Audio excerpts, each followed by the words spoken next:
오늘 이제 3일차 시스템 3주차죠. 유지보수에서 디스크 검사라는 말이 나오는데, 우리가 사용하는 디스크는 뭐가 있을까요? 플로피 디스크도 있고, 뭐 컴팩트 디스크, CD롬이라고 하는 거, 그 다음에 DVD라든지 뭐 이런 거 있고, 그 다음에 USB 메모리, 그 다음에 과거에는 뭐 광자기 디스크 뭐 이런 것도 있었는데, 가장 많이 쓰는 건 뭐예요?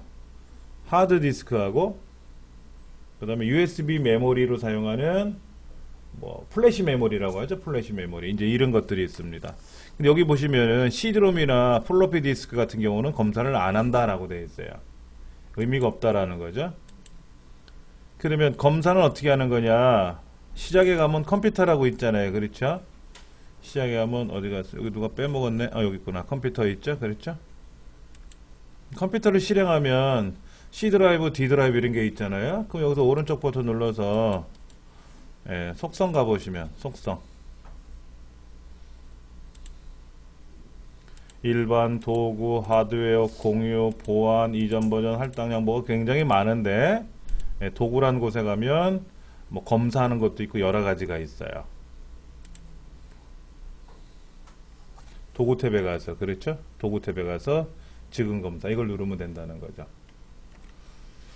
자, 이거를 하면은 제가 지금 뭐 검사를 한번 눌러보면은요, 자, 기본적으로 자동 수정하겠습니까? 라고 나와 있고, 불량 섹터 검사도 하고, 만약에 불량이 발생이 되면은 복구까지 해주겠느냐? 라고 다 선택하고 시작 버튼을 누르면은요, 지금 안 해요.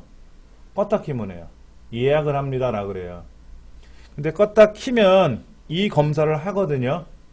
중간에 취소 버튼을 누를 수가 없어요.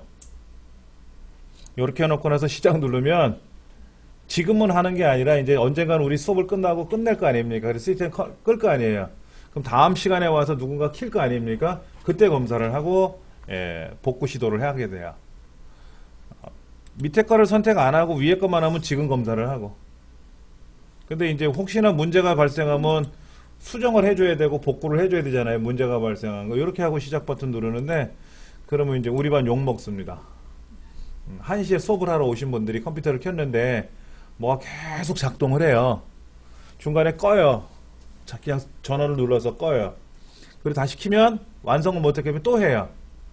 근데 저게 짧으면 뭐 금방 끝날 수 있겠지만 뭐 몇 분에, 길면은 그 다음날 끝나기도 해요. 양이 많거나 문제가 발생한 컴퓨터 같은 경우는 뭐 며칠이 걸리기도 할 수 있어요. 그래서 하지는 않으셔도 됩니다. 사실은 이걸 굳이 안 해도 기계가 문제가 발생을 하게 되면은 스스로 검사를 하기 때문에 굳이 안 해도 된다. 그런데 이제 내가 사용하는 하드디스크가 오래됐어요. 한 10몇 년 됐단 말이야. 그러니까는 지금 컴퓨터를 우리가 구매한 지 한 5년 됐다 이게 아니라 컴퓨터를 구매한 지 오래됐어요. 또는 누군가가 하드디스크를 보내왔는데 그게 오래된 거야. 그런 경우에는 불량이 나는 경우가 많거든요. 실제로. 그런 경우는 검사를 해주는 게 좋은데 바쁜 시간에 하는 건 안 좋다. 이유는 말씀드렸죠. 그 다음 포맷은 내 컴퓨터에 들어가면, 이렇게 내 컴퓨터가 들어가면 오른쪽 버튼 눌러서 포맷을 한단 말이에요. 오른쪽 버튼 포맷을 하는데, 제가 USB 메모리를 꽂아놓고 한번 포맷을 해볼게요. 그냥 여기 있는 거 포맷하면 안 되잖아요. 큰일 나니까 제가 사용하는 USB 메모리 하나 있어서 한번 꽂아보고요. 여기 이동식 디스크 떴네요. 그랬죠? 오른쪽 버튼 눌러서 제가 포맷을 하면 이런 메시지가 나옵니다. 전체 용량은 16GB 짜리고요. 16GB 짜리고 FAT32 방식으로 포맷을 할 건지 아니면 NTFS 방식으로 포맷을 할 건지를 선택하라 그래요. 그렇죠? 이렇게 해주면 돼요. 그 다음에 라벨에다가, 레이블에다가 이름을 쓰면 되죠. 이정민 훈장 겁니다 라고 쓰든지 이렇게 써놔야, 예를 들어서 분실물이 들어와서 습득을 하게 돼서 분실물 들어오면은 강사가 여기서 꽂아봐요. 어느 분 자료 건지. 근데 여기에 이렇게 이름이 써 있다든지 하면은 아무개 거구나 하고 여기다 메모를 해놓고 한다든지 아니면 사무실에 맡기면 되는데, 이름이 안 써 있거나 그러면은 누구 건지 모르잖아요. 누구 건지 모르니까 천상 어떻게 되느냐? 이 안에 들어가 봐야 돼요. 사실 들어보는 거는 안 좋은 모습이거든요. 남의 거를 봐야 되잖아요. 그렇죠? 찾아줘야 되니까. 근데 다행히도 여기 지금 공인인증서가 있어서 가보면 제 이름이 있겠죠. 그러면 아, 이건 이정민 거구나 하고 알 수가 있지만 그런 차원에서 봤을 때도 좀 필요한 것이 아닐까 하는 생각에 말씀을 먼저 드렸습니다. 그래서 이제 포맷을 하게 되면은 빠른 포맷을 하게 되면 돼요.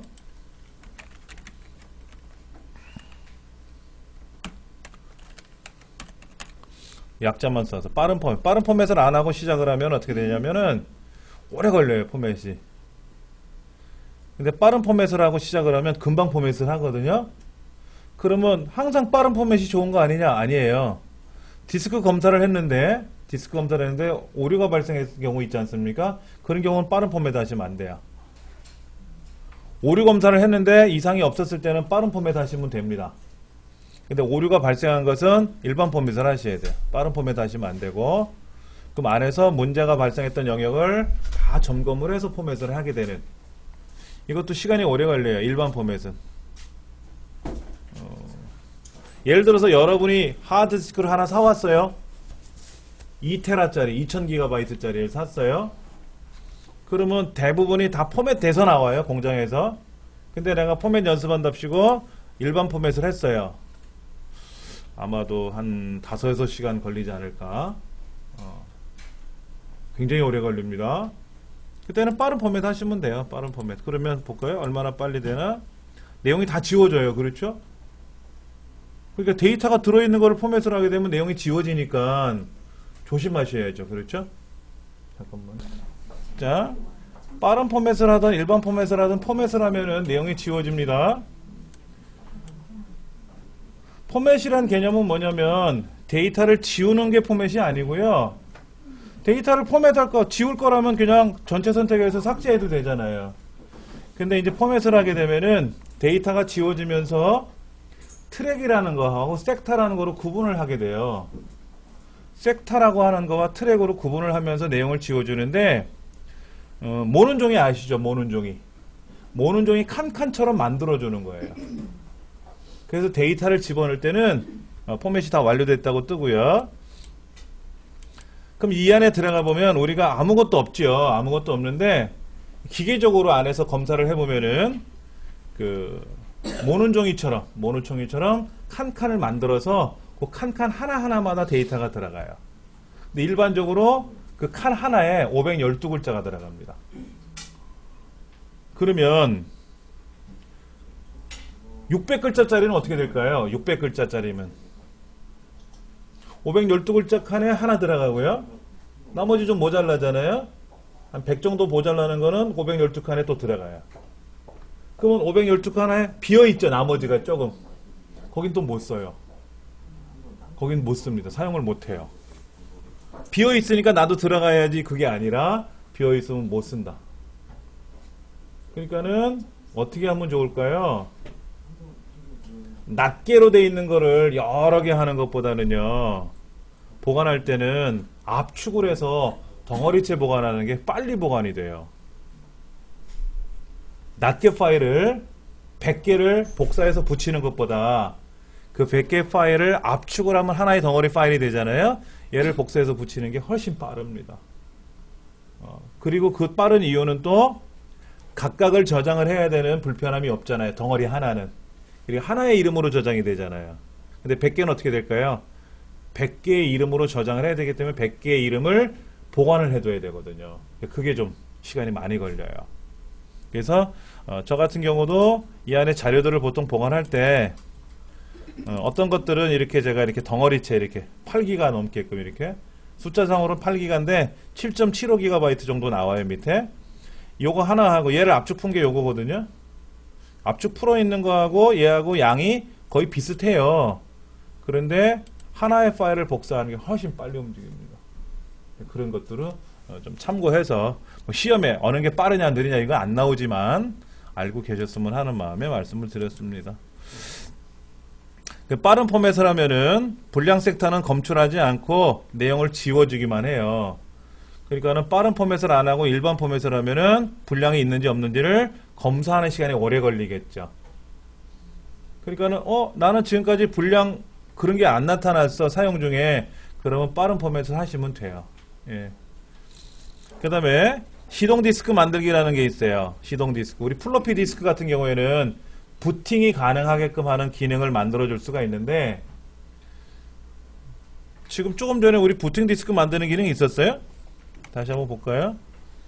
오른쪽 버튼 눌러서 포맷을 할 때 요거 체크하는 거 안 되죠? 됩니까? 여기 지금 이거 됩니까? 밑에 거 안 되죠? 네, 플로피에서는 이게 나오는데, 플로피에서 나오는데 우리가 사용하는 USB 메모리에서는 안 나온단 말이에요. 이제 이것도 좀 불편해요. 사실은 플로피로 부팅하는 게 빨라요. USB 메모리로. 플래시 메모리로 부팅하는 게 굉장히 빠릅니다. 참고로 하나 알려드릴게요. 여러분 윈도우 설치해 보셨어요? 윈도우를 설치하려면 윈도우 정품 프로그램을 갖고 있어야 돼요. 그렇죠? 예. 왜냐하면 제품마다 제품 번호가 하나씩 달려 있으니까는. 그러면 그 제품 번호 제품을 사서 DVD로 제작되어 있어요. 윈도우 XP는 CD로 제작되어 있는데 윈도우 7이나 8은 다 DVD로 제작했어요. 양이 많아서. 그러면 우리 컴퓨터 안에 CD롬 드라이브, DVD 드라이브 있지 않습니까? 여기다 집어넣고 이제 부팅을 하겠죠. 그래서 이걸 가지고 설치를 하게 되는데, 해보니까 한 50분? 40-50분 이상 걸리더라고요. 근데 그 MS사에서 이제 불편한 사람들이 생기는 거예요. 어떤 상황이 생기냐면은, 요즘 노트북에 보면 DVD 없는 거 많잖아요. DVD가 없단 말이야. 그거 없으니까 어떻게 돼요? 설치를 못 하지 않습니까? 그래서 사용하고 있는 윈도우 프로그램을, 윈도우 DVD를 갖고 있는 사용자가 USB 메모리에다가 그 프로그램을 옮길 수 있게끔 하는 기능을 MS사가 제공을 해요. 그렇게 해서 우리가 사용하는 USB 메모리에다가 윈도우 7을 여기다가 복제하는 거예요. 그냥 복사해서 붙이면 되지 않습니까? 안 돼요. 왜냐면 DVD 프로그램 안에, DVD 안에 부팅 영역을 넣어줘야 돼요. 그걸 우리가 눈에 보이지 않기 때문에 어떤 프로그램을 제공해줘요. MS사에 가면 있어요. 그래서 제 홈페이지에도 이제 넣어놨는데, 그걸 넣어놓고 이제 여기다 옮겨놓죠. 그렇게 해서 제가 지금 갖고 다니는 USB 메모리 하나에는 윈도우 7이 들어있어요. 그래서 만약에 이제 제 컴퓨터에 문제가 생기면 그거를 설치하면 되잖아요. 설치하면 되는데, 그렇게 설치하면 15분이면 설치되더라고요. 그러니까 복사해서, 여기 있는 프로그램이 복사돼서 하드디스크에 설치가 되는 거지 않습니까? 그 설치되는 시간이 굉장히 단축돼요. DVD보다 USB 메모리가 훨씬 빠르다라는 거죠. 빨라요. 그런 식으로 보통 사용을 좀 많이 하더라고요. 근데 이제 과거에는 MSOS라 그래서 그 컴퓨터 안에가 문제가 발생하면 스스로 못 켜지잖아요. 부팅이 안 되니까는 그 부팅 디스크를 집어넣어 가지고, 시동 디스크라는 걸 집어넣어서 기계적인 점검도 해보고 어디가 문제가 있는가를 해보라고 하는 건데, 부팅 시동 디스크 만들어 놔봤자 사용법을 몰라요. 어려워서. 솔직히 어려워서. 그리고 플로피도 안 쓰고 요즘은. 그런 게 있더라 하는 거 좀 알아두시면 돼요. 그냥 여기서 중요한 거는 뭐냐면은, 포맷을 할 때 뭐 파일 시스템 설정하는 게 있어요. 파일 시스템 NTFS, 그 다음에 FAT32 뭐 이런 걸 설정하는 게 있다더라 하는 거. 그 다음에 빠른 포맷에 하면은 빨라진다. 왜? 분량 섹터를 검출하지 않기 때문에 한다 하는 거. 자, 레지스트리.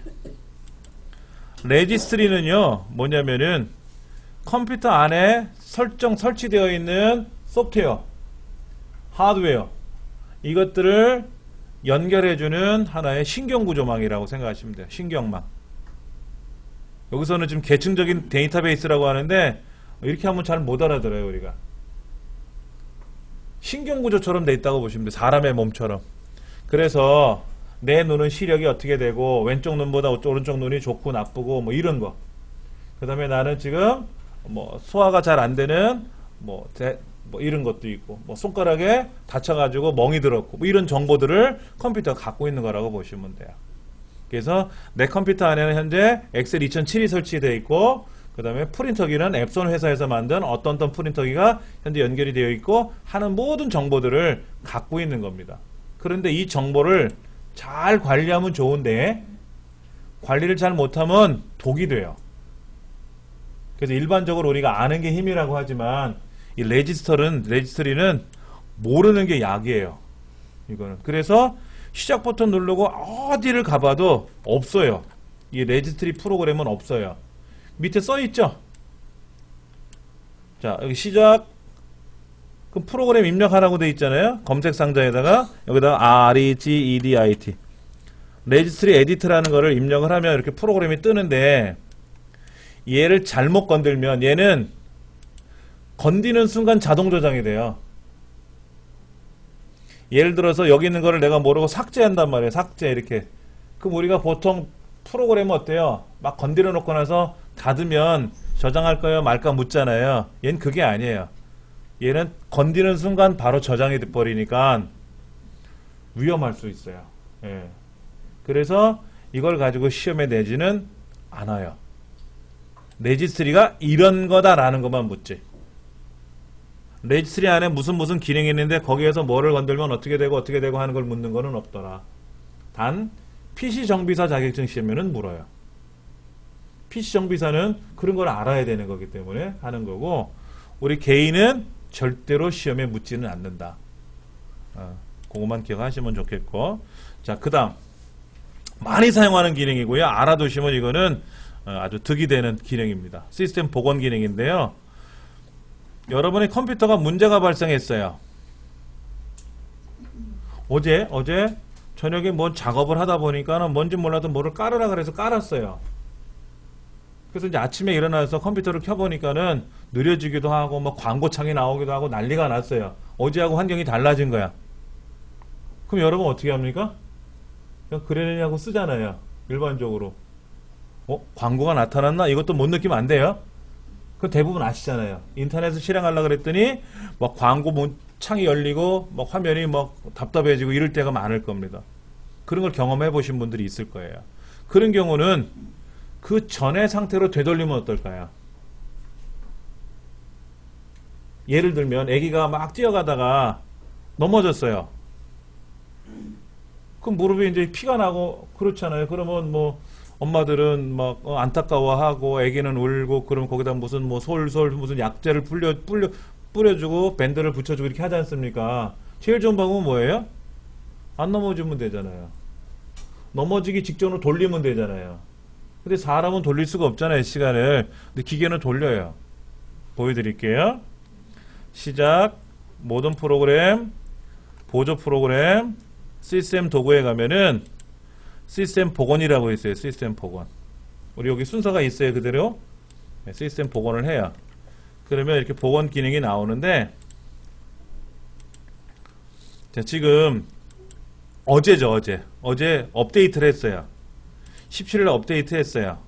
16일 날도 업데이트 했어요. 뭐 다른 프로그램 까는 건 없었나 봐요. 이 컴퓨터에는 뭐 한글 2010을 깔았다든지 뭐 인터넷상에 뭐를 설치했다든지 이런 거는 안 나오는 것 같아요. 근데 이제 그런 것들을 찾아볼 수가 있어요. 여기 다 찾아봐요. 그래서 그것 때문에 가장 최근 날짜죠. 아무래도 그것 때문에 문제가 발생했다면 그 프로그램을 설치하기 이전 상태로 되돌리면 될 거 아니냐 이거죠. 그럼 타임머신 타고 되돌아가는 거니까 이상이 없던 시절로 가는 거잖아요. 이렇게 해주는 거예요. 그렇게 되면은 컴퓨터가 문제가 없을 거 아니냐. 그게 이제 시스템 복원이라고 하는 기능입니다. 그 다음에 이제 문제는 뭐냐면 이거예요.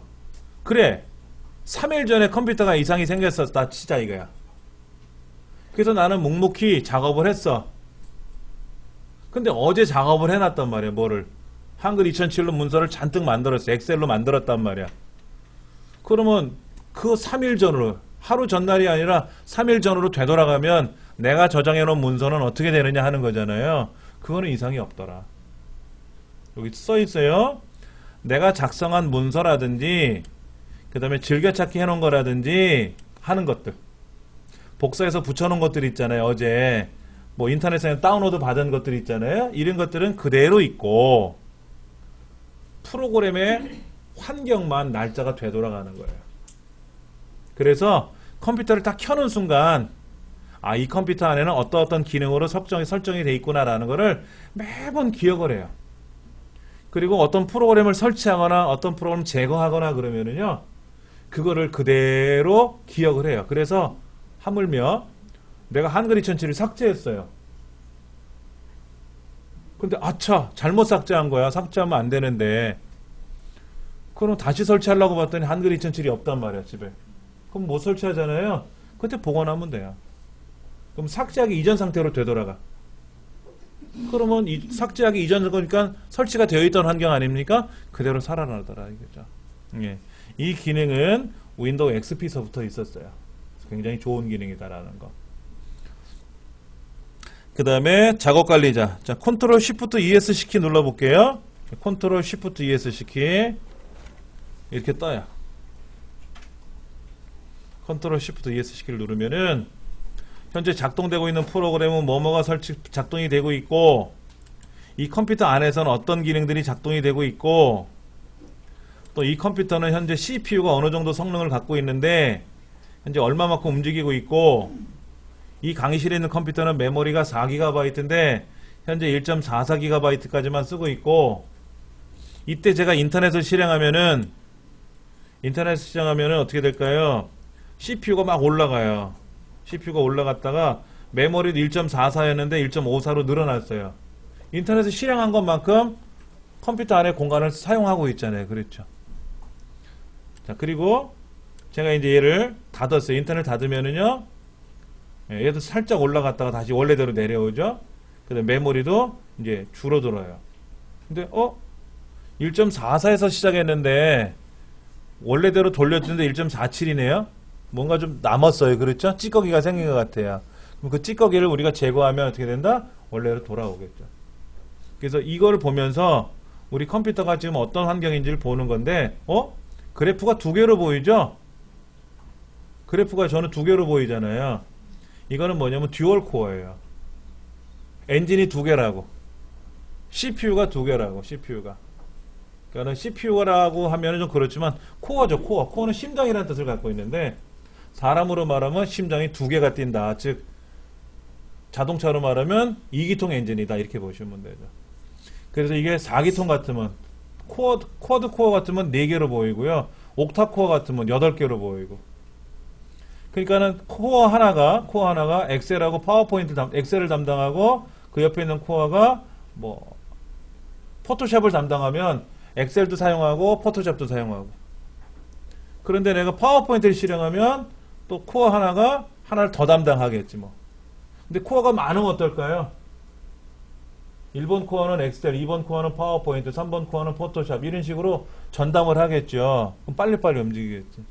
근데 과거에는 코어가 하나였단 말이에요. 그러니까 하나의 코어가 사용자가 시킨 명령 5개라면 5개 다 관리하려니까 버거웠는데, 지금은 코어가 2개, 4개, 뭐 6개, 8개, 12개, 하물며 24개짜리도 있더라고요. 이런 식으로 활용하는 걸 보시고 있는 거예요, 여러분들이. 그 다음에 내가 어떤 프로그램을 사용하고 있는데 그런 경우 있을 거예요. 닫으려고 버튼을 눌렀는데 안 닫혀. 안 닫히고 여기에 응답 없음이라고 떠. 간혹 그런 거 있어요. 그런 경우는 맨날 두들겨봤자, X 버튼 눌러봤자 닫히지가 않아요. 그런 경우는 이 작업관리자에 와서 여기 작업 끝내기를 딱 누르면, 지금이야 이상이 없으니까 작업 끝내기 누르면 휙 닫혀질 거예요.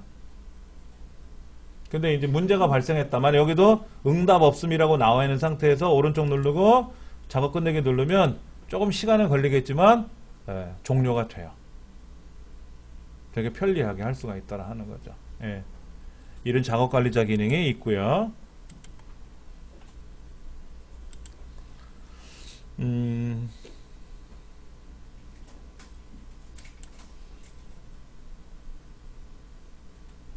여러 가지 기능이 있는 거 좀 참고하시면 되고. 그 다음에 관리센터 가볼게요. 관리센터는 뭐냐면 네트워크 방화벽, 윈도우즈 업데이트, 바이러스 방지, 스파이어 방지, 뭐 이런 것들을 관리해주고 설정해주고 도와주고 하는 기능이에요. 관리센터. 우리 방제센터라고 하죠. 아파트나 건물 같은 데 가면은 특히 예전에 이 재난영화 같은 거 있잖아요. 재난영화. 우리나라에서도 그 예전에 누구더라 그 재난 영화 해갖고 뭐 쌍둥이 빌딩 이렇게 보이고 가상으로 여기다가 져가지고 뭐 헬리콥터가 부닥쳐가지고 뭐 사고가 나고 하는 장면이 있었거든요. 거기 보면 이제 보안센터라고 하는 곳에 방지센터라는 곳에서 그 관리요원들이 뭐 엘리베이터를 차단시키고 뭐 이런 것도 뭐 장면이 나오는데 우리 컴퓨터에서 말하는 장소가 바로 관리센터예요. 그래서 외부로부터 잘못된 것들이 들어오면 안 되게끔 제어해 주는 것이 방화벽이고요. 윈도우를 항상 새 것으로 이제 세팅해 주는 업데이트 기능이라든지 이런 것들이 이 안에 있어서 사용하기 쉽게끔 한다 하는 거죠. 스파이웨어는 뭐예요? 스파이웨어. 바이러스는 뭐예요? 많이 들어보셨죠? 바이러스는 남한테 피해를 주는 거예요. 나한테 피해를 주게끔 하는 게 바이러스잖아요. 내 정보가 사라지거나 하는 거. 근데 스파이웨어는 뭐냐면요. 내 정보는 그대로 둬요. 근데 그걸 빼가. 내 정보를 빼가는. 스파이니까 간첩이잖아요. 예. 그러니까 나는 모르는데 얘가 자꾸만 내 거를 빼간다 이거지. 그 스마트폰도 이런 스파이웨어 같은 것들이 감염이 되면 어떻게 돼요? 근데 여기 있는 전화번호라든지 이런 것들 다 빼가고 여기 있는 개인정보들 다 빼갈 수 있어요. 그래서 여러분 스마트폰에도 백신이 있는 거 아시죠? 백신 안 써보셨어요? 스마트폰 백신 안 써보셨어요? PC에는 백신이 있는 건 아시죠? 뭐 V3, 뭐 네이버 백신 뭐 이런 거 있잖아요. 스마트폰도 백신이 있어요. 제가 좀 적어드릴게. 그거 안 쓰시면 큰일 납니다. 저도요, 못 모르고 컴퓨터를 사용하다가 그런 적이 있어요. 여러분 금융권에 들어가시면은 인터넷 뱅킹 같은 걸 하시려고 뭐 국민은행이나 이렇게 농협 홈페이지에 이렇게 스마트폰으로 인터넷 뱅킹 하시잖아요. 그럼 자동으로 백신이 돌아가요.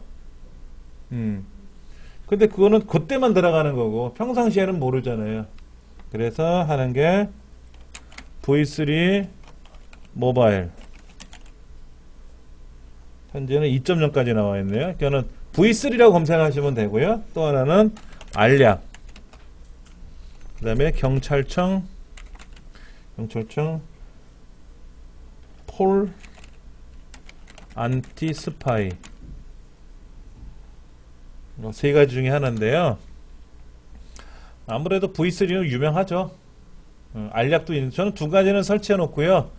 알약은 설치만 해놓고 쓰지는 않아요. 근데 이제 V3는 작동되고 있어요, 안에서. 그래서 외부로부터 뭐가 들어오게 되면은 얘가 다 검사를 하게끔 하고, 그 다음에 정기검사 같은 거 할 때는 알약도 실행을 해서, 얘를 갖고 한번 더 검사하고. 그 다음에 안티스파이니까는 이건 뭐예요? 스파이웨어를 감지해내는 프로그램이죠? 이거 경찰청에서 만든 거니까 이것도 한번 설치를 해보세요. 그러면 이것도 한번 뭐 한 달에 한 번이나 두 주에 한 번 정도 정기적으로 여러분이 테스트를 해보면 이 컴퓨터 안에, 스마트폰 안에 뭐 어떤 안 좋은 프로그램이 설치되어 있는지 그런 거를 다 점검해 줄 수가 있어요. 하셔야 돼요, 이런 거는. 예. PC도 사실은 PC보다 스마트폰의 개인정보가 더 많아요. 왜냐면 허건날 사용하잖아요, 허건날. 그리고 얘는 자동 로그인이 되어 있잖아요. 자동 로그인이 되어 있기 때문에 상대편이 여기다가 뭐 해킹 프로그램 같은 걸 심어놔가지고 얘를 통해서 인터넷 뱅킹을 해버리는 거예요. 나는 가만히 있는데. 그럼 내 통장에 있는 돈을 막 지가 빼가. 그 여기 화면에 안 떠. 그리고 하물며 신기한 건 뭐냐면요. 배터리가 전원을 껐잖아요. 전원을 껐는데도 작동이 돼. 배터리를 분리하지 않은 이상은 배터리가 붙어 있잖아요. 그럼 안에서 작동되고 있어요. 환장을 노르시지. 그리고 카메라가 앞뒤로 돼 있고 마이크가 있잖아요. 이 마이크나 카메라를 통해서 내 사생활이 노출이 되기도 해요. 그럼 제가 이렇게 막 얘기하는 게 이 마이크를 통해서 다른 곳으로 전송이 될 수도 있다라는 거고요. 이 카메라가 앞뒤로 돼 있으니까 이거 침실, 화장실 어디든지 갖고 다니잖아요. 회의실. 그러면 거기에 있는 내용이 동영상으로 다 빠져나갈 수도 있다라는 거예요. 작정하고 덤비면 방법이 없어요, 우리가. 이정민이 스마트폰에 볼 게 없으니까는 저를 공격 안 하는 거지. 제가 또 특정 어떤 뭐 이렇게 국가기관에서 뭐 어떤 일을 한다 그러면 막 달라붙었을 거 아닙니까? 그렇죠.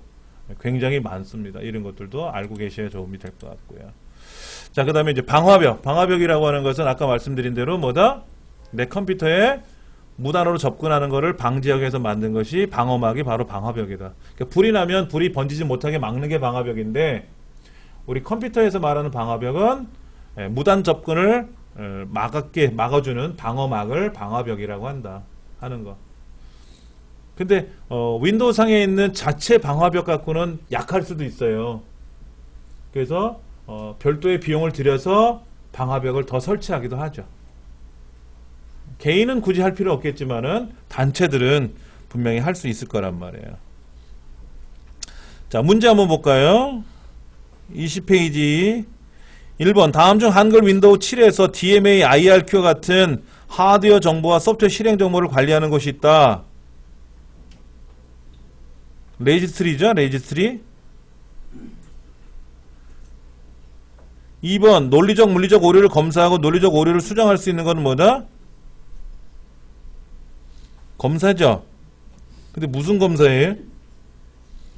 디스크 검사지, 디스크. 그 다음에 윈도우 그 작업 관리자 컨트롤 시프트 ES 시키 누르면 나오는 작업 관리자에서 없는 게 뭐냐, 이게 이제 옳지 않은 거.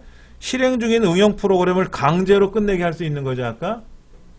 그 다음에 CPU와 메모리의 내용을, 성능을 직접 보기도 하죠, 그래프로요. 지금 1.39로 내려갔어요. 아까 1.44였는데 인터넷 실행하고 올라갔다가 찌꺼기 남아있는 거를 제거했는데 더 제거가 됐는데 1.39로 내려왔어요. CPU는 계속 사용하고 있고요. 특정 사용자를 강제로 로그 오프 시킬 수 있다. 뭔 얘기예요? 이게 무슨 얘기예요? 특정 사용자를 강제로 로그 오프 시킬 수 있다. 이게 뭔 얘기냐, 이게. 여기 보면 사용자가 있잖아요, 사용자. 우리 여러분들 사용자 계정에서 사용자 등록을 하잖아요. 그러면 관리자, 그 어드미니스트레이터라고 하는 관리자 계정이 있고, 그 다음에 일반 표준 사용자 계정이 있고, 그 다음에 게스트 계정이라고 있었죠. 손님 계정이요. 근데 아빠가 출근해서 퇴근해서 와서 보니까는 애들이 이 계정 저 계정으로 막 들어왔어요. 그 들어올 수는 있잖아요. 그렇죠. 근데 이제 아빠가 쓸게 그러면 어떻게 돼요?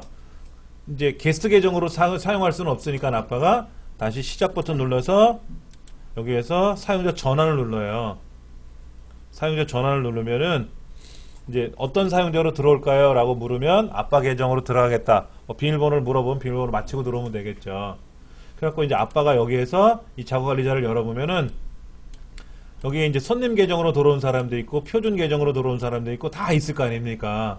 그 사람을 선택을 해가지고 뭐 한다? 연결 끊기를 하는 거예요. 연결 끊으면 뭐예요? 그 사람은 사용을 못 하는 거죠. 그 얘기를 하는 겁니다.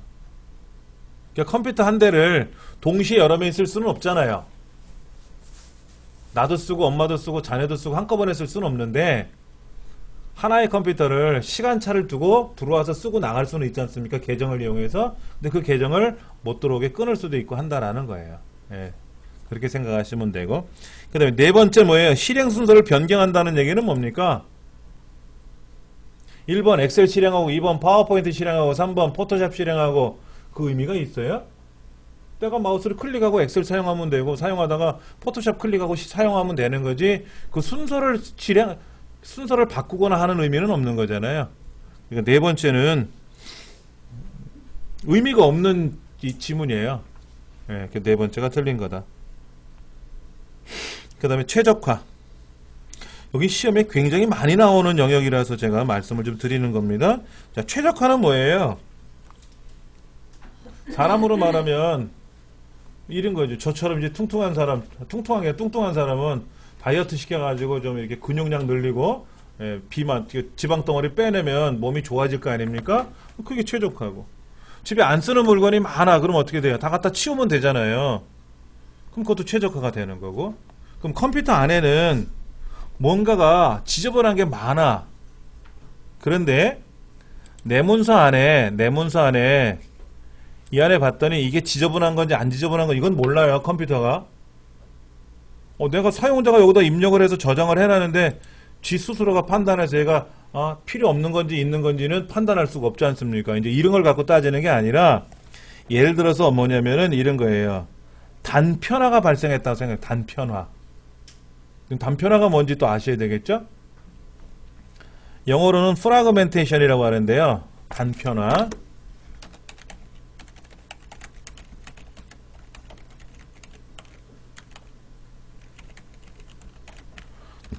프라그멘테이션이라고 불러요. 그러면 이거는 뭐냐면은 컴퓨터를 사용하다 보면은 자료가 왔다 갔다 해요. 위치가. 예를 들어서 제일 앞자리서부터 순서대로 쭉 데이터를 보관해 뒀다가 중간에 있는 거를 삭제할 수도 있고, 그 다음에 삭제했으니까 자리가 비어 있잖아요. 10개가 비어 있었던 공간이. 근데 예를 들어서 20개짜리를 복사해서 붙이면 어떻게 될까요? 중간에 10개 들어가고 또 10개는 또 다른 곳에 들어가겠죠. 그런 시간을 많이 반복하다 보면 어떻게 되어 있습니까? 데이터가 막 흩어져 있죠. 막 흩어져 있어요. 즉 우리 자녀들 방에 가보면 정리정돈이 안 돼 있다고 엄마들이 보통 그런 얘기 하잖아요. 그게 바로 단편화 현상이 발생한 거예요. 데이터는 분명히 다 있어요. 어디 가든지. 애들이 벗어놓은 옷걸이에 걸어놓던, 의자 위에다 올려놓던 옷은 있는 거예요. 그런데 지저분하고 정신없고 관리가 안 됐다는 얘기지 뭐. 그럼 엄마가 그거를 옷걸이에다 착착 걸어서 보관해 두면은 깔끔해지겠죠. 그렇게 하는 거를 조각모음 실행이라 그래요. 조각모음 실행. 예. 단편화가 발생하면은 데이터가 분산돼서 저장이 되어 있고요. 그리고 분산되어 있는 저장되어 있는 데이터들을 내가 가져오려고 하면 시간이 오래 걸려요. 한 곳에 모여 있으면 빨리 가져오는데, 생각해 보세요. 숟가락은 안방에 가 있고 젓가락은 건너방에 가 있고 국자는 화장실에 가 있고, 그러면 음식 한번 만들려면 여기저기서 가져와야 되잖아요. 대부분 주방 용품들은 주방에 있지 않습니까? 그러면 어차피 숟가락은 우리 집 안에 있는 건 똑같지만은 가져오는데 시간이 걸린단 말이야. 그 음식 만드는 데 더뎌지겠지. 그래서 조각모음 실행해주면 빨라진다. 예. 그리고 조각모음 실행을 수행하는 동안에 다른 일을 하면 안 돼요. 조각모음을 실행하고 있는데 내가 얘를 복사해서 잘라내게 해서 다른 데 붙여넣기 한다 그러면 위치가 또 바뀌잖아요. 그럼 조각모음을 다시 해야 되는 불편함이 생기니까는 조각모음을 실행할 때는 아무것도 하지 마셔야 돼요. 가만히 있으면 돼요. 예. 근데 이제 문제는 가만히 있으면 10분 지나면 모니터 꺼지고 20분 더 지나면 컴퓨터도 꺼지잖아요. 그 조각모음 실행할 때는 절전 모드를 해제해 놓고 쓰셔야 좋아요. 조각모음을 하실 때는. 근데 이 조각모음을 하게 되면은요, 해봤더니 경험으로 봤을 때 뭐 1시간에 끝날 수도 있지만 3, 4일 걸릴 수도 있어요. 양에 따라서. 양이 많아. 굉장히 많아. 그러면 오래 걸리고, 양이 별로 없으면 금방 끝납니다. 잠깐 한번 보여드릴게요. 보조 프로그램에 가시면 시스템 도구에 조각모음이라고 있어요. 조각모음. 자, D드라이브 걸 해볼게요. D드라이브. 0% 조각 나 있대. 0%. 0% 조각 나면 조각 난 것도 아니네. 데이터가 모여 있다는 얘기잖아요. 그래서 한번 해보죠 뭐. 다시 조각모음 실행해 보면은 분석 완료 쭉 지나가서 끝났대요. 더 이상 할 게 없나 봐요. 그렇죠? 0% 조각 난 거는 뭐 방법이 없죠 뭐. 얘도 마찬가지고요. 근데 이제 여러분 여기 보시면은 뭐 10% 조각 났다, 20% 조각 났다 이럴 수 있잖아요. 그러면 특히 어느 집이 조각이 많이 났냐면은요, 애기들 많은 집이 조각이 많이 나요. 애기들, 꼬맹이들이 있으면 뭐 이것저것 게임 같은 거 설치하고, 엄마는 하지 마라 그럼 제거했다가 또 다른 거 있으면 또 설치하고 그러잖아요. 그럼 막 섞여서 그래요. 근데 우리 강의실은 왜 안 한 거느냐? 3월 말에 제가 윈도우를 새로 설치했잖아요. 그러니까 깨끗하잖아요. 현재로는. 아직까지는 조각 날 게 없거든요. 그리고 프로그램을 기본에 다 설치가 돼서 들어온 거기 때문에 제가 설치해 놓은 거라서 굳이 우리가 설치하는 프로그램은 없고요. 전산회계 팀이 설치했을 거란 말이야. 전산회계 프로그램 같은 거.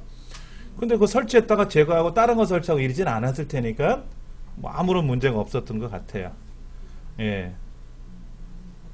근데 이 조각모음을 실행하면서 이걸 해놓고 나서 지금 분석 과정에 있는 거잖아요. 분석을 했는데 조각을 모아야 되겠다 그러면 자기 스스로가 막 조각모음을 실행해요. 그때 뭐 인터넷을 하거나 뭐를 하거나 이러지는 말아라 하는 거예요. 그럼 인터넷을 보는 자료가 컴퓨터에 또 들어오거든요. 그럼 보고 나서 다른 화면 넘어가면 그게 또 지워지고 또 다른 화면이 또 들어오고 또 들어오고 하다 보니까 컴퓨터 입장에서 볼 때는 자꾸만 조각이 계속 발생하니까 일을 마무리를 못 치는 거죠. 예. 그 다음에 디스크 정리. 디스크 정리 볼게요. 디스크 정리는 말 그대로 집안 정리하는 거예요. 정리. 옷장을 열어봤더니 안 입는 옷이 많네. 3년 전서부터 안 입어. 내 몸이 너무 뚱뚱해졌는지 얇아졌는지 안 입고 유행이 지났어. 다음에 입어야지 했는데 안 입고 걸어놓죠? 그럼 어떻게 해? 누굴 주든지. 저번에 방송 보니까 뭐 이렇게 해서 저렴하게 판매하기도 하더라고. 정성호 씨인가? 그 개그맨 집 가보니까 안 쓰는 물건 많더라고요. 그 장모 되시는 분이 다 싸들고 나가서 뭐 1,000원 뭐 이렇게 팔기도 하고 그러잖아요. 그 스케이트보드인가? 뭐 무슨 보드? 그 뭐 스키보드인가? 그것도 뭐 저렴하게 팔고 막 그러던데. 안 쓰는 거는 그렇잖아요. 갖고 있으면 아깝지 않아요? 참. 누가 그러대? 안 쓰는 거는 다 갖다 버리래. 배우자도 포함해서. 써먹을 일 없으면 갖다 버리래. 근데 그렇게 쓰지 않는 물건이 방 하나 나온대요. 그럼 빈 방 하나만 만들어가지고 세를 주면 돈이 생기는 건데 이 쓰지 않는 물건은 쓸데가 없다 그러잖아요. 이제 농담 삼아 그런 거겠지만은 그런 것들을 정리하는 게 바로 디스크 정리입니다. 그러면 제일 먼저 휴지통에 있는 것도 불필요한 거니까는 없애야 되겠죠. 한번 제가 해볼게요.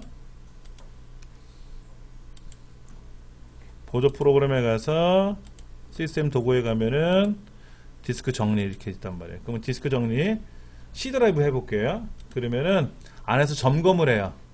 안방에는 뭐가 있고 건너방에 있고 이제 C 드라이브니까 안방만 하는 거겠지. 그 안방 장롱에는 뭐가 있고 뭐 책장 속에는 뭐가 있고 쭉 검사를 해요. 그 중에 뭐가 있냐면 휴지통 파일, 임시 파일, 임시 인터넷 파일, 오프라인 웹 페이지 뭐 이런 것들 여러 가지 말이 나오는데 휴지통은 뭔지 아시죠? 그 다음에 임시 파일은 뭐냐면은요.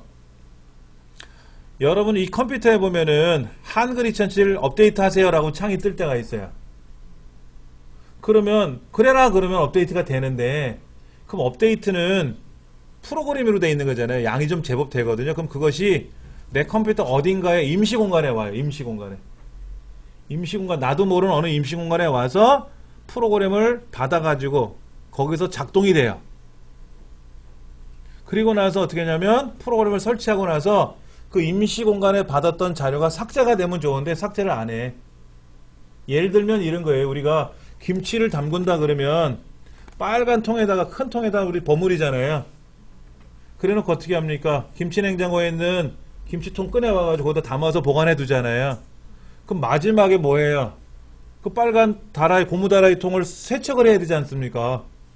안 그러면 어떻게 돼요? 더럽고 공간만 차지하잖아요. 그것이 임시 파일이에요. 그런 공간들이. 그런 게 꼭 있어요. 컴퓨터는. 그 다음에 인터넷상에 들어가서 네이버에서 뭐를 보고 유튜브에 들어가서 동영상을 보고 하면은 그 봤던 동영상들이 컴퓨터에 남아있어요. 남아있어요. 언제까지 남아있냐? 계속. 일반적으로 20일간은 보관해요. 20일간. 그러면 그 자료가 어떻게 될까요? 양이 제법 되기도 해요. 여기 한번 볼게요. 임시 인터넷 파일이 75.1메가래요. 즉 인터넷상에서 봤던 글자들 그게 이만큼 되고요. 오프라인 웹페이지 그 다음에 여기 보니까는 휴지통 임시 파일 이런 것들이 업데이트 정리해서 1.6기가가 지금 현재 쓸데없는 공간이 남아있다라는 거죠. 여기에 제가 다 선택하니까는요 1.62GB가 뭐야 불필요한 공간이라는 거예요. 그러니까 우리 집에 1.6평만큼 뭐가 짐이 쌓여 있다라는 거죠. 그럼 얘를 확인 누르면 어떻게 될까요? 싹 걷어버리는 거예요. 안 쓰는 물건 다 재활용통에다, 쓰레기통에다 갖다 버리는 거예요. 그럼 우리 집이 어떨까? 널널해지겠지. 예, 그것이 디스크 정리다 하는 거예요. 굉장히 도움이 되는 기능 중에 하나입니다. 그 다음에 백업 및 복원. 백업 및 복원은 뭐냐면, 만약에 내가 이제 컴퓨터를 사용하다가 잘못해서 컴퓨터에 문제가 생기면 또 데이터가 삭제되기도 하고 또 윈도우가 깨지기도 하고 그래요. 그러면 그동안 작업했던 데이터들이 손실되기도 하거든요. 그걸 대비해서 어느 공간에다가 따로 보관해 두자 하는 거지. 창고에다 보관해 두자. 이가 똑같은 걸 하나 더. 그걸 우리는 백업이라고 하고, 그렇게 백업해서 보관했던 자료를 되돌려서 가져오는 기능을 복원이라 그래요. 아까 시스템 복원이라고 하는 기능하고 약간 달라요. 예를 들어서 우리 집에 쌀이 한 가마니 있어. 그거를 똑같이 하나 복사해서 보관해 둔다고 보시면 돼요. 근데 사람 살아가는 곳에서는 이게 불가능하지만 디지털 세상에서는 원본 복제본의 의미가 없잖아요. 똑같이 하나 복사해서 보관해 두면 좋아. 그럼 저장 공간이 있어야 되겠죠? 저장 공간이 없으면 백업을 못 받지 않습니까? 그래서 보통 안 해요. 보통 안 합니다. 근데 이제 그런 건 있어요. 자료가 중요한 경우. 은행이나 이런 데서는 업무가 끝나면 결산을 하잖아요. 오늘 이제 은행에 돈을 입금하신 분은 얼마고, 돈을 빼가신 분은 얼마큼 되고, 금액이 얼마큼 되고, 대출 금액은 어떻게 되고, 그런 것들을 쫙 정리해가지고 하루 오늘 결산을 본단 말이에요. 그 다음에 그 정보를 어딘가에다 보관해 둬야 되겠죠. 그래서 보통 디스크라든지 백업용 테이프 장치라든지 이런 것에다가 보관을 해두거든요. 매일매일. 그래서 만약에 문제가 발생하면 보관되어 있는 데이터를 가져와서 다시 작업하면 되잖아요. 그렇죠. 네, 그런 기능이 백업 및 복원이다 라고 생각하시면 됩니다. 지금 정리하는 화면이 잠깐 보이고 있는데요. 이 정리되는 시간이 좀 제법 걸려요. 슬슬 정리가 다 됐다고 나온 것 같은데, 이 화면에 보고 화면이 떠야 되는데 그냥 훅 지나가네. 좀 있으면 나오겠지. 정리 다 했어요 하고 뭐가 나올 거란 말이에요. 그때 한번 볼게요. 자, 그 다음에 문제는 한번 좀 풀어보세요. 문제는 지금 아래쪽에 보면은 디스크 정리에 관한 문제도 있고, 그 다음에 오른쪽 페이지 위번에 2번 문제 보면은 효율적으로 활용하기 위한 방법 중에서 옳지 않은 것을 골라라 그랬는데, 불필요한 자료를 제거하기 위한 디스크 정리 기능을 할 건지, 백업 및 복원이라는 기능을 할 건지, 조각 모음 실행을 하면 공간이 늘어요? 디스크 정리를 하면은 불필요한 자료가 사라졌으니까 공간을 확보하는 거지 늘어나는 건 아니지. 이 컴퓨터는 본래 500기가 정해져 있는 건데 디스크 정리하면 600기가 되는 건 아니잖아요.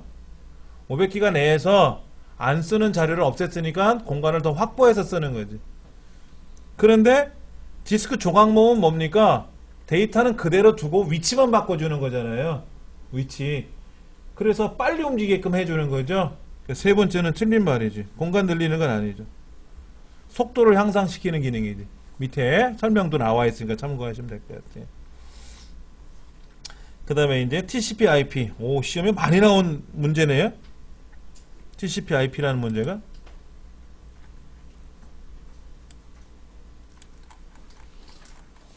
자, 여기 TCP/IP라는 얘기가 나왔는데요.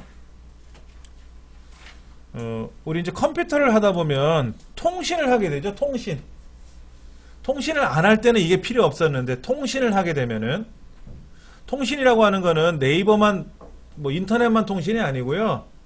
아빠 방에 있는 컴퓨터, 안방에 있는 컴퓨터하고, 아빠 컴퓨터하고, 자녀들 방에 있는 컴퓨터하고 자료를 주거니 받거니 하는 네트워크도 통신이에요. 그런 통신 때문에 나온 기능입니다. 근데 그쪽에 TCP하고 IP라고 하는 게 있어요. TCP라는 말하고 IP라는 말이 있어요. 예. 근데 그 중에 IPv4가 있고 IPv6이 나와요. IPv4가 나오고 IPv6이 나와요. 그렇죠? 예, 이거에 대한 기능을 좀 알고 계셔야 되는데, 한번 볼게요. 좀 화면 밑에 보세요. 화면 밑에. 화면 제일 밑에 시간 나오는 영역이 있죠. 거기 보시면 혹시 네트워크라고 있나 보세요. 그 볼륨 조절하는 기능 옆에, 아이콘 옆에. 없으면 그 올라가는 화살표 하나 있죠? 삼각형이요. 그거 눌러보시면 거기 무슨 플러그 그림처럼 생긴 거 있는데 네트워크라고 안 나타납니까? 네, 그럼 이렇게 하시면 돼요. 네트워크에 가서 오른쪽 누르고 속성 이런 게 뜰 거예요. 이런 게 네트워크에 가서 뭐 했다고요? 오른쪽 누르고 속성 그럼 이렇게 뜰 겁니다.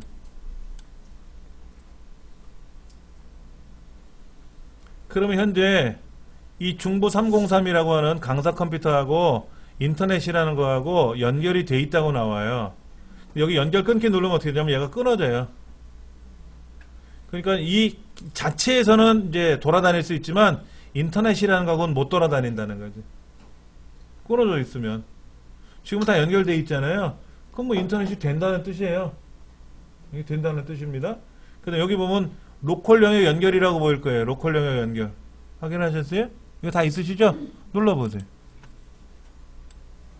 그럼 IPv4라는 말도 나오고 IPv6이라는 말도 나올 겁니다. 맞습니까? 네. 이때 속성이 있죠. 밑에 속성. 밑에 속성 눌러보세요. 그럼 여기 뭐 종류별로 나와요. 이렇게 마이크로소프트 네트워크용 클라이언트 안랩 라이트 뭐 어쩌고 필터도 보이고 여기 보면 TCP/V, IPv6, IPv4 이런 말이 나올 겁니다. IPv4 눌러보세요. IPv4 누르고 속성 누르고 속성 그럼 여기 이런 숫자 여기 자동 뭐 이런 말들이 보일 거예요. 그렇죠? 이런 말들이 보일 겁니다.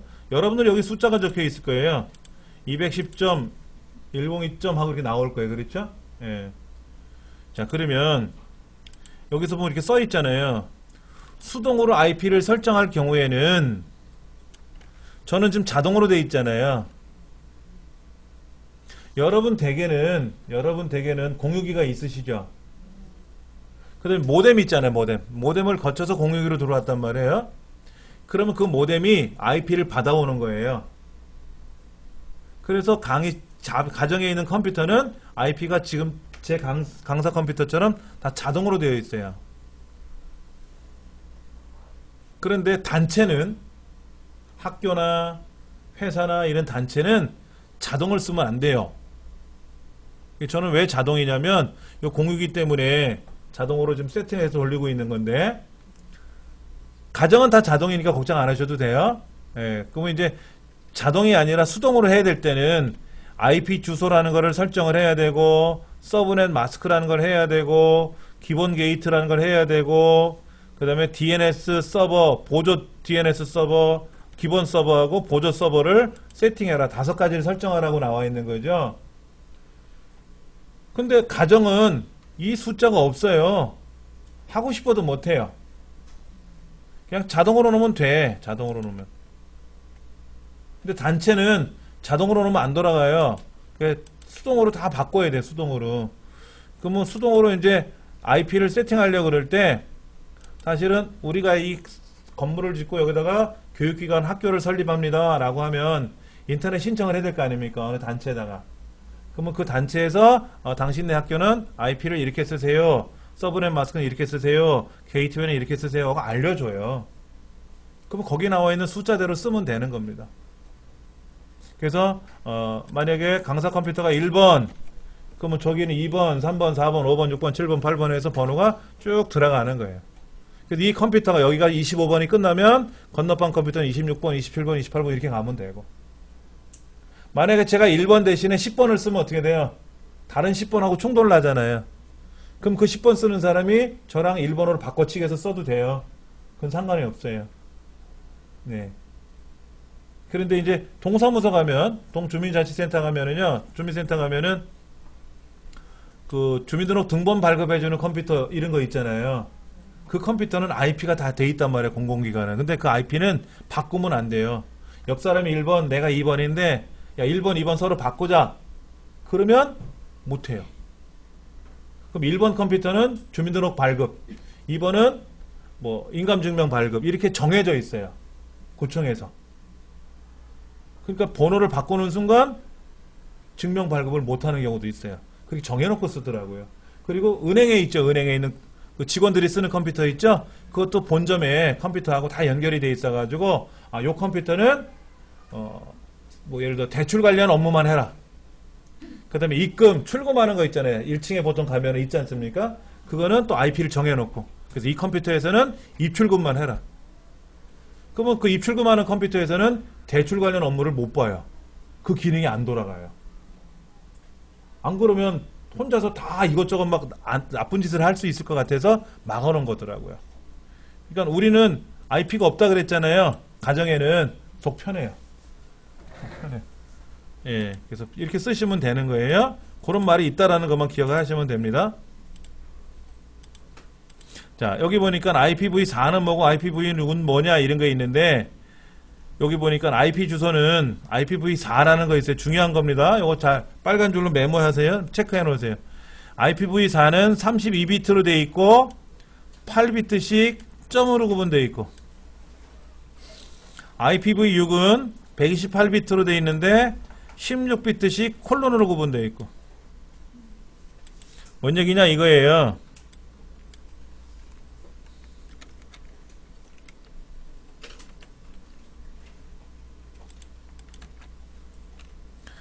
IPv4에서는요 이렇게 써요. 192.10128.0.1 이런 식으로 숫자를 쓰는 거예요. 아까 여기 뭐라고 써 있었는데 8비트씩 마침표로 구분한다 그랬죠? 8비트씩. IP 번호는요 IPV가 8비트씩 8비트씩 처리한다 그랬잖아요. 그러니까 8비트는 뭐냐면 2 곱하기 2 곱하기 2 곱하기 2 곱하기 8개인가요? 이렇게? 7개인가? 이러면 8개죠? 2를 8번 곱할 수 있는 거. 2의 8승이죠. 2의 8승. 2의 8승이 256이에요. 2의 8승 256이에요. 수학적으로 계산해보면. 그래서 0서부터 255까지 쓰는 거예요. 256은 없어요. 0서부터 255까지 쓰는 거예요. 그러니까 우리가 세 자리 숫자면 뭐예요? 000서부터 999잖아요. 그럼 1000개죠? 10의 3승이니까 1000개잖아. 자, 256이라고 하는 거는 가지수를 말하는 거고요. 0이라는 숫자서부터 255라는 숫자까지 쓸 수 있는 거예요. 그러니까 이게 8비트예요. 8비트. 8비트씩 몇 개가 들어간다? 4개가 들어간다. 그럼 8비트씩 4개면은 8비트씩 4개면 어떻게 될까요?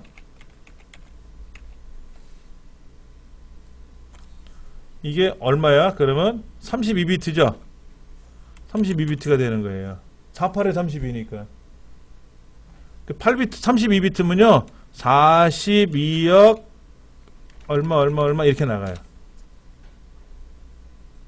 그럼 지구상에 있는 컴퓨터, 통신을 하는 컴퓨터, 스마트폰도 통신하잖아요. 태블릿 이런 거 다 통신하지 않습니까?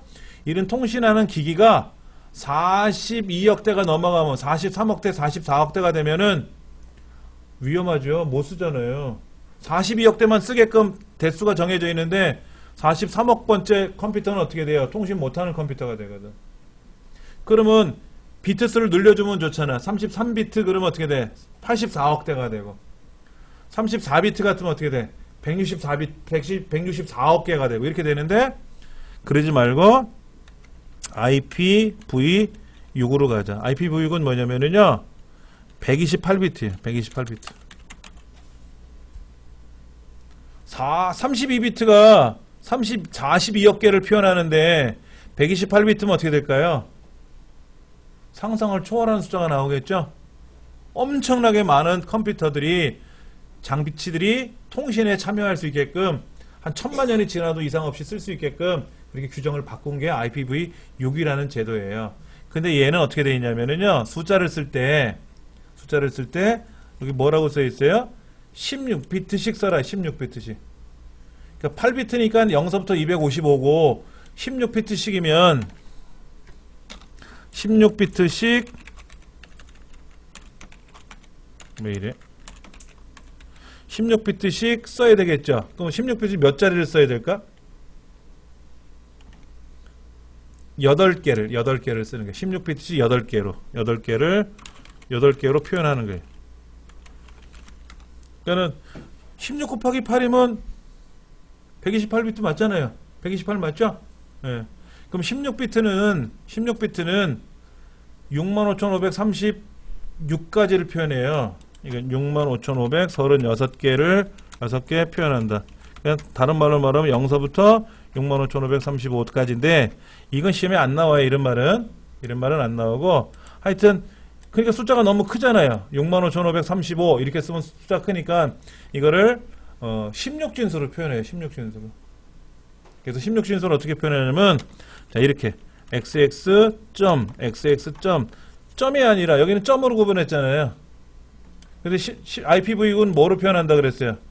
콜론 뭐뭐 콜론 뭐뭐 이렇게 콜론으로 쓰다가 0을 쓸 수 있잖아요.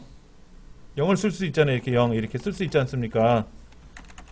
0을 쓰게 되면은 안 그래도 자리가 많은데 개수가 많은데 0을 쓰지 말고 그런 경우는 어떻게 해라? 0을 빼라 이거지. 이렇게 콜론만 들어가서 콜론만 그럼 뭐야? 아 거기 0이 들어갔구나 이렇게 생각하라는 거죠. 책에 나와 있을 것 같은데 그 정도 설명은 안 나와 있나? 뒤에 가면 나올 것 같은데. 그러면 이제 IP 주소는 그렇게 표현한다 그런 거고, 그 다음에 서브넷 마스크는 뭐고, 게이트웨이는 뭐고, 뭐 DNS 서버 주소는 뭐고 이런 것들의 의미는 책을 좀 참고하시기 바랍니다. 자, DNS는 뭐냐면 이거예요. 이건 알고 계셔야 되는데 DNS는 도메인 네임 서버, 다른 말로는 시스템 뭐 이렇게도 표현을 해요. 도메인 네임 서버, 도메인 네임 시스템이라고 하는데 도메인이 뭐예요? 도메인이 www.naver.com 이게 도메인이에요. 근데 우리 인터넷 쓸 때는 뭐라고 씁니까? IP는 숫자잖아요. 아까 192. 얼마쯤 이게 IP예요. 이게 IP인데 이 IP로 입력합니까? 여러분 www.naver.com 이렇게 주소로 입력합니까? 도메인으로 입력하잖아요. 도메인으로 입력하면 컴퓨터가 못 알아들어요, 사실은.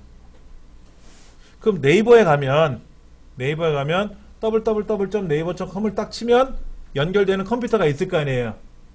그 컴퓨터에 IP가 있겠죠, IP. 그 IP를 우리가 어떻게 외워? 그 많은 걸 어떻게 외우냐고. 그래서 사용자가 www.naver.com이라고 치면 도메인을 입력을 하면 얘가 뭐로 간다? IP로 변환돼서 가야 돼요. 그래야 컴퓨터는 접속이 가능한 거거든요. 이렇게 IP로 변환해 주는 거를 DNS라 그래요.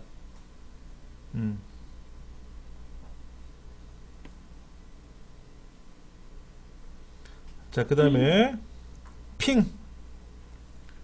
핑이라고 하는 설명이 위에 나와 있죠. 21페이지 위에. 여러분들 저기 그 물속 깊이를 재는 거 혹시 보셨어요? 이렇게 뭐 여기서 무슨 뭐 전파를 쏘면은 바닥에 그 전파가 닿아서 되돌아오는 시간을 재가지고 이 깊이가 몇 미터다 이렇게 측정한다 그러잖아요. 그거를 이제 영어식으로 표현하면 핑 쏜대요. 전파를. 그러면 뭐 핑 하고 이제 반사가 되는 거를 가지고 한대요. 그래서 핑이라고 표현한대요. 근데 그 핑을 또 뭐의 줄임말이라고 표현하기도 하는데 일반적으로 핑이라고 하는 표현이 그냥 의미가 이렇게 특별히 있는 영어 단어가 아니라 그러니까 우리가 이제 뭐 그걸 의성, 의태어 뭐라고 표현하지 않습니까? 그렇게 이제 표현하는 거죠. 그래서 내 컴퓨터가 저 컴퓨터랑 네트워크상에 연결이 돼 있는지 확인해 봐야 되잖아요. 나는 인터넷이 되고 쟤는 인터넷이 안 돼. 그리고 나하고 김 부장 자리는 연결이 되는데 김 과장 자리는 연결이 안 돼. 그럼 네트워크가 잘못됐는지 확인을 해봐야 되지 않습니까? 그때 핑 테스트 한다 그래요. 핑 테스트.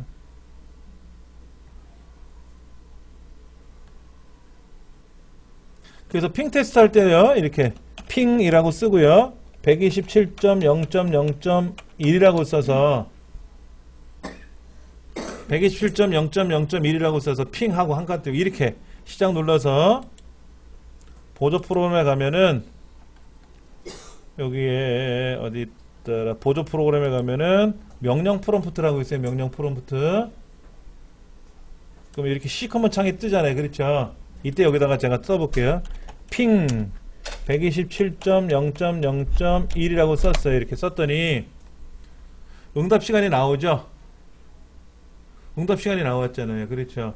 그러면 내 컴퓨터의 네트워크 장치는 고장이 안 났다라고 해요.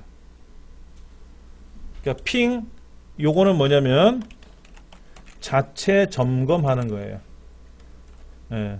사용자의 네트워크 장치의 이상 유무를 검사한다.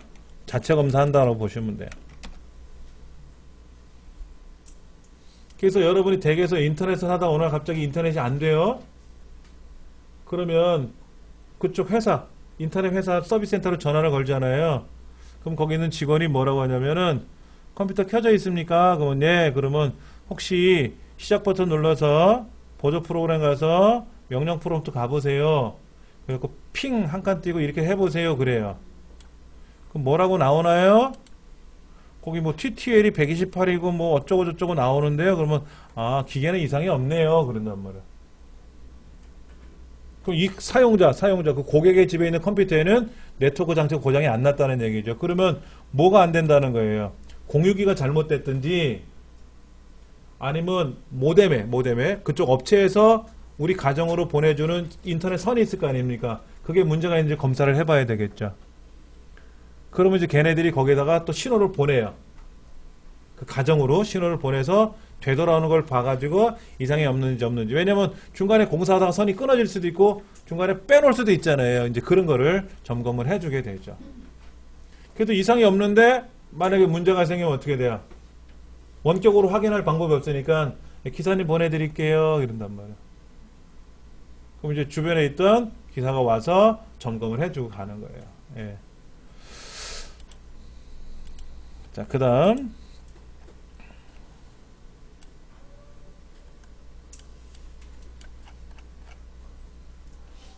핑은 그렇게 합니다. IP 컨피그는 뭐냐면은요, 똑같이 제가 그 명령 프롬프트 창에 들어가서 IP 컨피그라고 한번 검사를 해볼 거예요.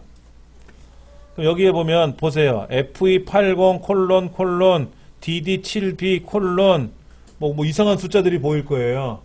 아까 그 콜론과 콜론 사이에 비어있는 거는 0이라는 뜻이겠고, 그럼 여기 보면 IPv6이라는 말도 나오고 IPv4라는 말도 나오고 뭐 이런 말들이 나와요. 여러 가지 이런 말들이. 예. 근데 사실은 여기에서 외부로 공개되면 안 되는 숫자들이 있어요. 자료가. 여기 있는 자료들 중에 다른 것으로 남들이 보면 안 되는 게 있거든요. 그걸 통해서 여기 또 이렇게 해킹을 유도하기도 해요. 그래서 사실은 이건 개인정보잖아요. 내 컴퓨터에 있는 개인정보들이, 기계 정보들이기 때문에, 이거를 외부에다가 이렇게 공개하거나 그러지는 마세요. 그래서 인터넷상에 보면은, 뭐, 네트워크를 검사하면 이런 게 보일 겁니다 하는데, 어디 보면 이렇게 싹 지운 게 있을 거라고, 이렇게. 모자이크 처리해서 네이버 지식인 같은 데 보면 그게 안 보여주는 경우 있어요. 그럼 왜냐면 보이면 안 되는 정보이기 때문에 그런 거예요. 여기는 뭐, 방화벽 다 연결되어 있으니까 상관이 없고, 단체니까는. 그래서 뭐 물리적 맥주소, 이 물리적 맥주소가 외부로 공개되면 안 돼요. 이 물리적 맥주소가 IP 주소는 상관이 없는데 물리적 맥주소가 공개되면 안 된다라는 거죠. 그런 것들도 있고, 문제 거기 좀 나와 있으니까 여러분 참고하시면 좋을 것 같습니다. 예. 다음 페이지 한번 볼까요? 다음 페이지 보면 재미없는 말들이 나오기 시작해요. 가장 재미없는 게 뭐냐면 컴퓨터 역사예요. 고조선이 언제 세워졌다고요? 그거 알아서 뭐 하게? 그거 알면 누가 밥 줘? 그건 아니잖아요. 그렇죠? 근데 이제 2330, 기원전 2333년에 단군이 조선을 세우고 어쩌고 저쩌고, 그 다음에 이제 뭐 108년에 고조선이 망하고 어쩌고 저쩌고 그런 얘기 나오잖아요. 알면 아는 체 안 하고 몰라도 상관없어요. 살아가는데. 그래서 과거에는 얘가 시험에 잘 나왔는데 안 내겠다 그런 얘기를 해요. 안 내겠다. 이거 알면 뭐 할 거냐 이거지. 이거 외울 시간에 엑셀 함수 하나 더 배우자 이런 얘기인데, 그래도 설명을 한번 드릴게요. 최초의 기계는, 계산 기계는 뭐냐면 5000년 전에 중국에서 만든 주판이었어요. 주판이 없던 시절은 어떻게 했어요? 작대기를 가지고 바닥에다 찍찍 걷잖아. 애기들도 그렇게 놀았어요. 우리 어릴 적에도. 그래서 자판 이제 이 주판이 나오니까 이 주판을 가지고 뭐 튕기고 해가지고 올리고 내리고 해서 뭐 계산도 하고 이런 걸 하더라고요. 그런데 그러다가 주판은 배워야 되고 익혀야 되는데 그냥 손쉽게 계산할 수 있는 방법이 없을까 고민을 하는데, 그게 바로 파스칼이라는 사람이 나오는 거죠. 잠깐 요거 하나 보여드리고, 파스칼보다도 더 중요한 거를 좀.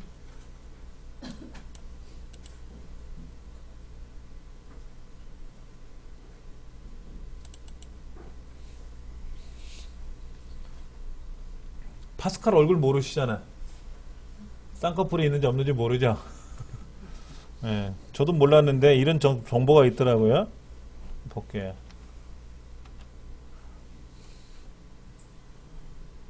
파스칼이래요. 파스칼. 이 사람도 이 소갈머리가 별로 없어 보인다. 주변 머리만 많고. 예. 세무 관련 일을 하는 사람을 아버지를 위해서 파스칼 리느를 발명했대요. 39살에 일찍 돌아가셨네. 이렇게 생겼어요. 이렇게 생겼는데 여기 보면 이렇게 눈곱만큼 돌리는 거예요. 이렇게 오른쪽으로 돌리면 플러스, 왼쪽으로 돌리면 마이너스예요. 여기 눈금이 나타나게끔 해놓은 거예요. 눈금이. 그래서 얘를 오른쪽으로 이렇게 전화기 다이얼 있잖아요. 다이얼처럼 이렇게 그런 식으로 이제 이렇게 돌리는 거예요. 오른쪽으로 돌리면 눈금이 뭐 37 하고 나타나고, 그 7에다가 5만큼 더시 돌리면 12가 되잖아요. 5하고 7을 더하니까. 그러면 이 안에 톱니바퀴가 또 들어있어서 톱니와 톱니가 맞물려 가지고 이쪽에 눈금이 하나 툭 올라가게끔. 그래서 오른쪽으로 돌리면 덧셈, 왼쪽으로 돌리면 뺄셈 하게끔 만든 게 이 파스칼 리느라는 계산기가 만들어진 거죠. 파스칼의 계산기입니다. 그럼 이거 하면 빠르게 계산돼요? 그건 아니지. 이런 기구를 만들었다는 게 의의가 있는 거지. 네. 그 다음에 이제 찰스 바베지. 찰스 바베지는 이거 디퍼런스 엔진이라는 걸 뭘 만들어요. 이렇게 차분법을 바탕으로 만들었대요. 차분기관이래. 차분기관. 차분이 뭔지 또 몰라 우리는. 하여튼 뭔지 몰라도 뭘 만들어요. 만드는데 이 책에 보면 뭐라고 되어 있냐면은 해석기관을 만들어요. 해석기관. 차분기관도 만들고 해석기관도 만드는데 차분기관은 완성을 했어요. 이렇게. 근데 해석기관을 만들다가 불이 났어요. 도면을 그려놓고 그거를 막 제작하다가 불이 나서 홀라당 태워 먹었는데, 그래서 완성은 못했는데 그 도면을 보니까 지금의 컴퓨터처럼 입력 따로, 여기는 계산 처리하는 데 따로 있고 저쪽에는 저장하는 공간 따로, 그거를 보여주는 표시 공간 따로, 이런 식으로 제작이 따로 돼 있더라 이거지. 그래서 책에 뭐라고 돼 있어요? 현대 컴퓨터의 개념을 최초로 제시했다. 말은 좋은 거야. 그렇죠. 불난 건데 뭐. 그랬다고. 그러다가 이제 이렇게 에이컨 교수가 나왔어요. 하버드 대학의 에이컨 교수입니다. 군인이었나 봐. 그때는 뭐 전쟁 시절이었으니까. 예. 그래서 이걸 가지고 뭐를 만들었냐면은, 꼭 조심하세요. 앞부분에 앉으면 바퀴가 달려 있어갖고 굴러요. 근데 또 의자를 뒤로 이렇게 앉으면, 편하게 앉으면 또 컴퓨터가 안 보여. 모니터가. 지금 좀 위험하긴 하는데 조심하셔야 됩니다. 예. 자, 그때 이제 전쟁 시절이니까 뭘 만드냐면은 국가에서 미사일을 빵 쏜다 이거야. 적을 향해서 쏘면은 이 미사일이 과연 적지에 정확히 가느냐를 계산해 봐야 되잖아요. 포를 쏘는 포병이나 이런 미사일을 쏘는 부대에서는 그런 걸 계산하는 기구들이 다 있어요. 저도 포병 출신이라 그런 거를 봤어요. 부대에 있는 거를 봤는데, 그런 것들을 이제 만들기 시작을 한 거지. 국가에서 만들어 달라. 그러니까는 이제 어떤 계산할 수 있는 도구를 만든 게 바로 마크1이라는 걸 이제 만든 거예요. 그거를 하버드 대학에 있는 기술자들하고 이 IBM에 있는 에이컨 교수가 이제 책임자로 이제 일을 하기 시작한 거죠. 보세요. 이렇게 생겼어요. 5톤이래, 5톤. 전쟁이야. 이거 쏟아지면 이제 큰일. 선 보세요, 선. 아이고, 전선이 800m래. 이게 쇳덩어리지. 고물상에 갖다 주면 참 좋겠는데. 예. 그런데 이제 문제가 뭐냐면은요, 오늘 갑자기 얘가 멈췄어요. 멈추니 난리가 난 거야. 그러니까는 이제 뭐 IBM에서 기술자가 와서 보고 또 걔들은 시간 되면 퇴근하나 봐요.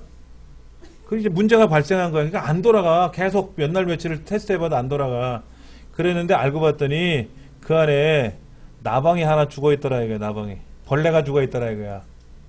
버그가 발생한 거야. 버그가 벌레잖아요. 그렇죠. 그래서 그 버그를 없앴더니 뭐가 됐다? 디버그가 됐죠. 디버그. 그러니까 디버그라는 말은 벌레를 잡는 게 디버그인데 잘못된 오류를 수정해 나가는 거를 디버그라고 표현한 거예요. 그래서 그 안에 있는 회로에 이런 죽은 나방이 있는 걸 확인하고 그 나방을 테이프로 붙여가서 실제로 버그를 발견했고 버그를 해결했다. 디버그 했다. 라는 말이 유래가 돼서 컴퓨터상에서는 디버그 그러면 잘못된 거를 수정하는 과정. 디버깅 하시겠습니까? 라고 하면 네가 고치겠습니까? 이런 얘기예요. 이 사람은 굉장히 유명한 사람인데 역사책에는 안 나와요. 우리 역사책에 안 나오는 건 안 볼 겁니다. 에커트와 머클리. 이 머클리 교수예요. 펜실베니아 주립대학에 있는 머클리 교수입니다. 거기 보면은 애니악이라고 하는 게 나와요. 애니악. 최초의 전자계산기라고 되어 있는데 이 펜실베니아 주립대학에 있는 교수님이에요. 이걸 가지고 뭘 만들었냐면은 원자탄, 원자 핵 반응 분열하는 거를 계산하기 시작한 거예요. 그래서 1942년에 만들어졌어요.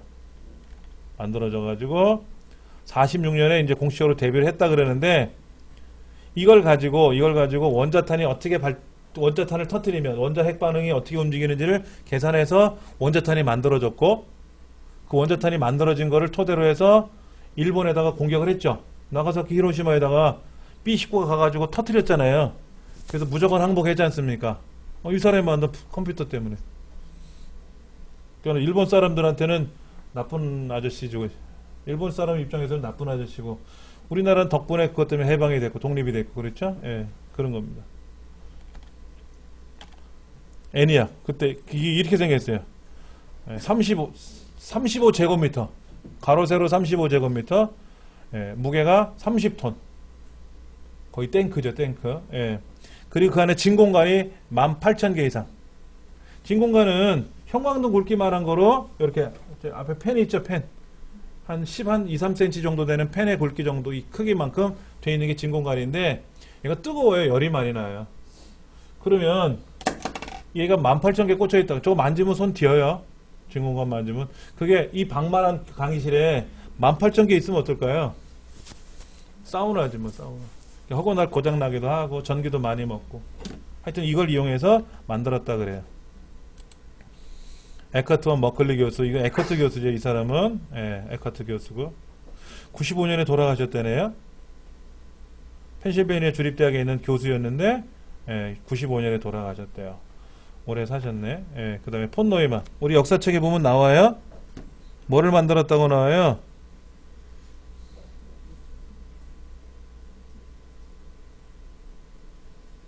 뭐 만들었다고 나와요? 에드방 만들었다고 밑에 폰 노이만 나와있죠? 그건 아니에요. 폰 노이만은요 컴퓨터를 만든 사람은 아니고요 수학자인데 그 당시 때 만들었던 애니악이라고 하는 기계 있잖아요. 마크1이라는 기계는 프로그램을 어떻게 입력하냐면은요 그때그때마다 입력해요. 자, 5 더하기 3이 얼마냐? 그럼 5란 데이터 넣고 3이란 데이터 넣고 더한다는 명령을 넣어요. 그 다음에 계산을 시키면 답이 나오죠. 그 다음에 6 더하기 7이 얼마냐? 그러면 6이란 데이터 넣고 7이란 데이터 넣고 더한다는 명령을 또 넣어요. 그리고 실행을 하면 답이 나오는데, 그러니까 더한다는 명령을 매번 실행하기가 불편하더라 이거지. 그래서 폰 노이만 교수가 그러지 말고 기계 안에다가 더한다는 명령을 미리 넣어놓으면 될 거 아니냐. 그 데이터는 어차피 바뀌는 거니까 명령은 넣어놓고 쓰자. 그게 프로그램이라는 거죠. 그러니까 프로그램을 내장시켜서, 우리 스마트폰 안에 지하철 시간표라든지 버스 이런 노선 같은 거 나오는 앱이 있잖아요. 그럼 우리 허구한 날 설치해서 보는 건 아니라 한번 설치해놓고 계속 보면 되죠. 그게 뭐야? 내장 방식이라는 거지. 이렇게 쓰면 안 되니? 라고 논문을 썼어요. 이렇게 하면 좋을 것 같은데 세상에 없는 방법을 하나 딱 제시를 한 거예요. 그랬더니 오케이, 마음에 들었어 이거지. 그래서 이걸 가지고 누가? 영국에 있는 윌키스 교수가, 케임브리지 대학에 있는 윌키스 교수가 오케바리 해서 만든 게 에드삭이에요. 에드삭. 그 에드삭을 만들어내고, 그랬더니 이제 이게 세계 최초의 제대로 된 컴퓨터가 된 거야. 프로그램 내장 방식을 이용한. 그러니까 이제 에커트와 머클리 교수가 미국 사람인데 이제 왕짜증이 생긴 거죠. 왜? 세계 최초라는 타이틀을 뺏겨버렸잖아. 그래서 안 되겠다. 다시 애니악을 만든 거를 다시 개량을 해서 좀 더 작게 만들자. 더 성능을 좋게끔 만들자. 만든 게 에드삭인데, 에드박. 에드삭은 윌키스가 만든 거고, 애니악을 만든 에클리와 머클리 교수가 만든 게 에드박인데, 에드박은 세계 최초가 아니에요. 역사책에는 안 나와요. 그래서 시험에는 두 번째 개념이니까. 그리고 그래, 내친김에 이걸 팔아먹자. 요 밑에 에드박도 나와 있네. 에드박 나와 있죠? 52년에. 그 에드삭 밑에 보면 에드박은 폰 노이만이 만든 게 아니라 에커트와 머클리 교수가 만든 거예요. 폰 노이만 교수는 수학자지 기계를 만드는 공학자가 아니거든. 이거 인생은 잘못된 거예요. 그리고 그 에커트와 머클리 교수가, 야, 그러면 우리는 이거를 팔아먹자. 기계를 팔아먹자. 만들어서. 그래서 만든 게 유니박이에요. 세계 최초의 상업용 컴퓨터. 그래서 시험에 나오면 뭐가 나오냐면, 뭐 파스칼의 계산기, 뭐 해석기관, 천공기관, 천공카드 시스템, 뭐 마크1, 애니악, 에드삭, 유니박, 뭐 이런 거는 나오는데, 이제 지금은 이걸 내지 않겠다라고 얘기를 한 거고요. 근데 한 번쯤은 그냥 보시면 좋겠고, 그 다음. 이 튜링 교수, 이 사람도 유명해요.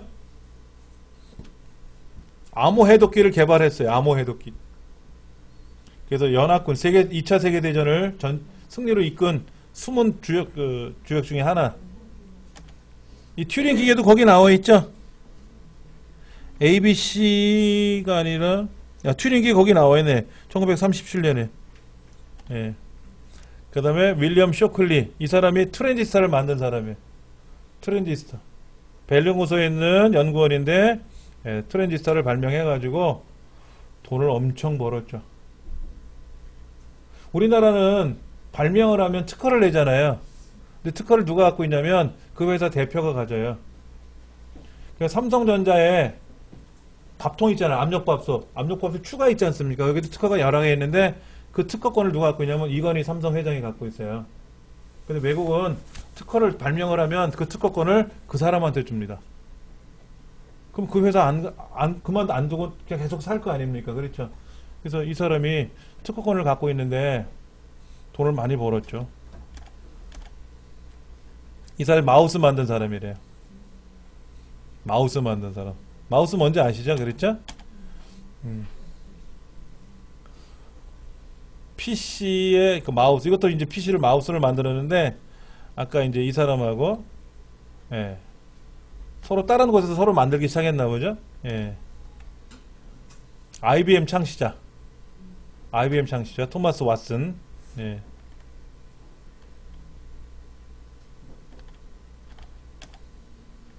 인텔 회장.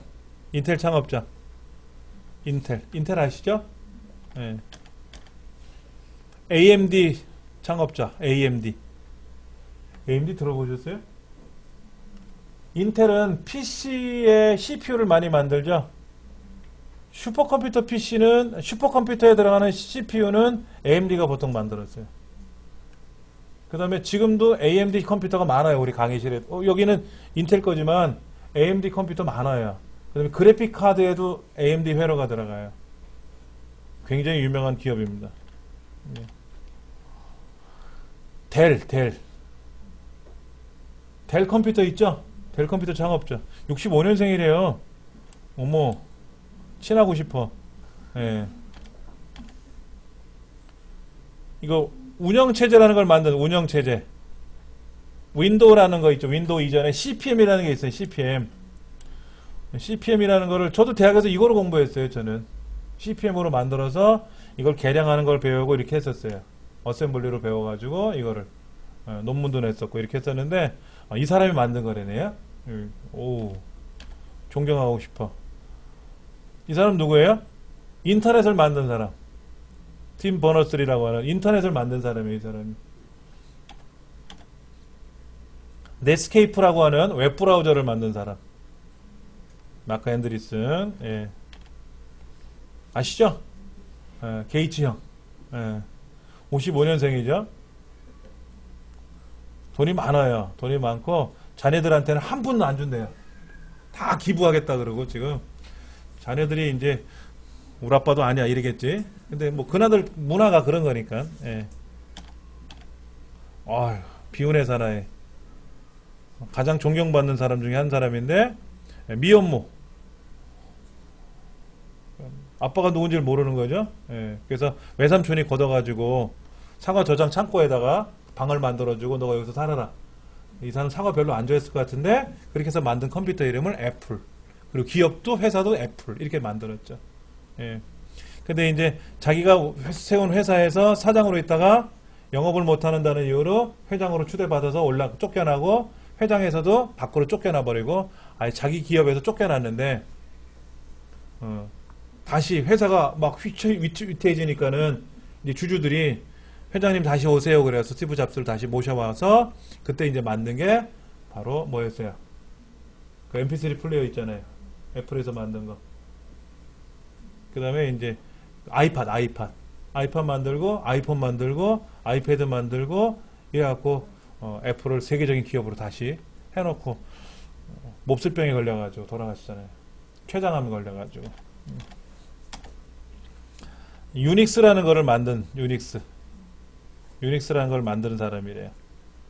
C 언어를 개발했네. 유닉스가 아니라 유닉스는 그 전에 만들어져 있었고 C 언어를 만들어서 미국의 이제 벨 연구소에서 B라는 언어를 가지고 뭐를 만들다가 그 B 언어를 개량한 게 이제 C 언어가 됐고 C 언어 때문에 모든 컴퓨터를 배우는 사람은 C를 기반으로 배우고 있죠. B를 만들고 B는 뭐냐면 벨 연구소의 약자예요. 자기네들끼리 언어를 만들어서 뭐를 개발을 막 하니까 소문이 나기 시작한 거예요. 그러니까는 야 그게 뭐냐 그래서 그냥 우리끼리 써 이거지. 근데 이름이 있지 않느냐? 이름? B 이랬단 말이야. 벨 연구소니까. 그래? 그러면 야 이거 니네 좋은 거면 시판해봐라. 세상에 내놔봐라 이거야. 그리고 얘를 뭔가 이렇게 굉장한 멋있는 작품을 하나 만들면 히트가 될 거 아니냐. 그래서 이제 B를 개량해서 한 단계 A, B, C, D 순서대로 해서 C가 됐고 그 C를 가지고 슈퍼컴퓨터에 사용하는 운영체제라고 불리우는 유닉스를 개량을 한 거예요. 그래서 세상에 딱 꺼내놓으니까 그게 이제 70년대 됐죠? 69년도에? 그러니까 세상이 벌컥 뒤집어진 거예요. 야 저런 언어가 있댄다. 배우자. 그래서 저는 이제 80년대에 와서 배웠고 저는 80년대에 와서 배웠어요. 대학 졸업하고 사회 나오니까 책이 등장하기 시작한 겁니다. 그래서 배워가지고 경진대회에 이제 학생들 가리키고 이렇게 프로그램 개발하고. 리누스 토발즈는요, 리눅스라고 하는 거 들어보죠. 리눅스라는 운영체제를 개발을 해서 무료로 배포하기 시작한 사람이 바로 토발즈 리눅스라는 사람이에요. 얼굴이 안 보이겠다? 그 다음에 인터넷이라고 하는 거 뭐 여기 여러 가지 나오는데 얼굴이 안 보이네요. 그 다음에 해커. 이 시대 마지막 해커라고 하는데 끝났어요. 예. 화이트 해커라고 들어보셨어요? 화이트 해커? 블랙 해커는 뭐예요? 나쁜 놈들. 왕싸가지들을 블랙 해커라고 부르고, 화이트 해커는 뭐냐면 자유를 위해서 일하는 사람들. 안 좋은 이제 범죄 집단하고 대항해서 싸우는 해커들을 화이트 해커라고 하는데, 이 화이트 해커는 대학도 그냥 입학시키고 병역 특례 효과도 주고 이렇게 하자라고 방송에 나오던데요. 예. 그래서 이런 거를 많이 공부를 하면은, 영화에 보면 해커들 이렇게 뭐 활동하는 그림도 영상이 나오죠. 그걸 이제 우리나라에서도 많이 이제 해요. 많이 하고, 우리나라 해커들이 전 세계적으로 유명한데 해킹 대회를 합니다. 세계 챔피언 이제 10을 하는데 매번 대회 우승자들이 우리나라 사람들이 우승을 한다는 얘기를 할 정도로 굉장히 실력이 좋아요. 근데 이 사람들은 겉에 꺼내놓고 하면 욕을 먹거든. 그래서 국가에서 큰 일이 발생하면 일단 끌려가서 맞고 온대요. 니들이 했냐라고 이렇게. 그런데 이제 그 모임에 어떤 높은 직책을 갖고 있는 사람이, 우리 해커들도 조국이 있다 이거야. 나라가 있는데 우리나라 거는 안 한다 이거야. 안 한다 이거야. 다른 나라 거를 건들지 우리나라 거는 안 건든다 하고 얘기를 했대. 그랬더니 그 다음부터 이제 믿어주더라 이거지.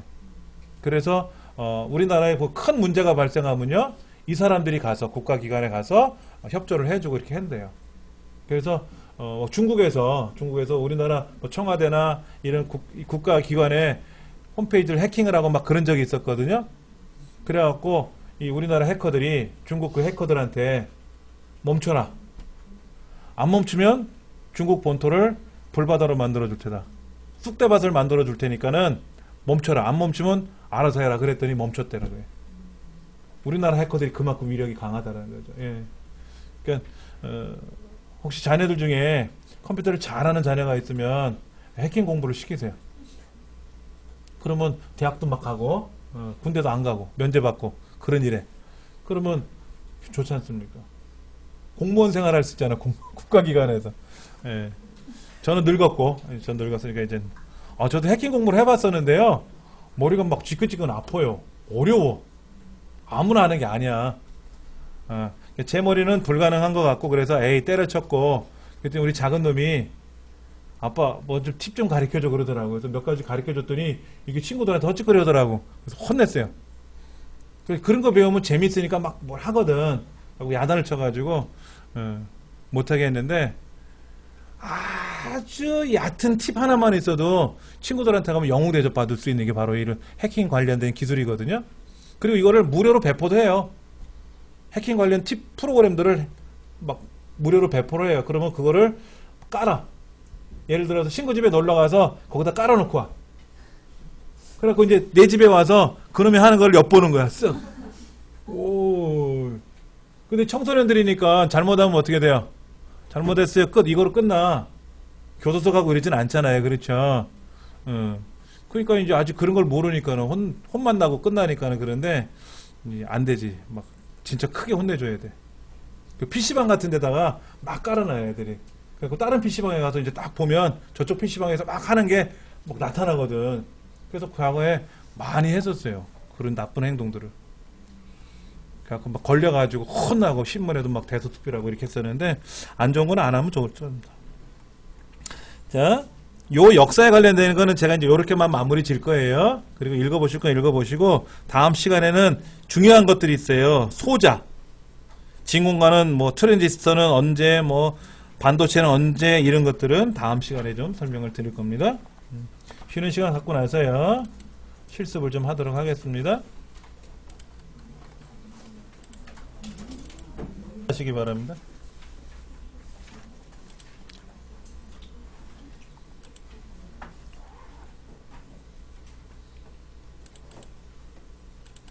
섹션 01에 있는, 섹션 04번 문제네요. 섹션 04번 문제에 있는 기출 01번 문제.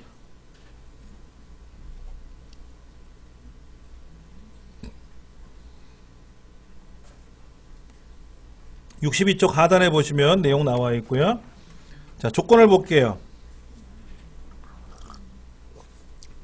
조건은 A의 14번째부터 E의 17번째 이 안에다가 제가 선을 그려놓고 볼게요. 선을 그려놓고 요 안에다가 조건을 쓰라고 나온 거죠. 요 안에서 조건을 쓰라고 했으니까 조건을 한번 써봐야죠. 첫 번째 뭐냐면 생산부서가, 그 생산부서란 글자를 복사해서 가져오면 제일 편하겠고, 직접 써도 되지만 저번에 보니까는요, 이거를 복사해서 쓰는데, 생산부서라고 쓰는데 이런 일이 발생할 때가 있어요. 생산부서 한 칸 띄어, 스페이스바를 한 칸 띄면 어떻게 돼요? 다른 글자가 돼요. 그러면 결과가 안 나옵니다. 그래서 그냥 복사해서 붙이는 게 제일 좋아요. 그 다음에 생산 2부. 그 다음에 생산량이 900 이상이라는 거는 크거나 같다 900이라는 거죠.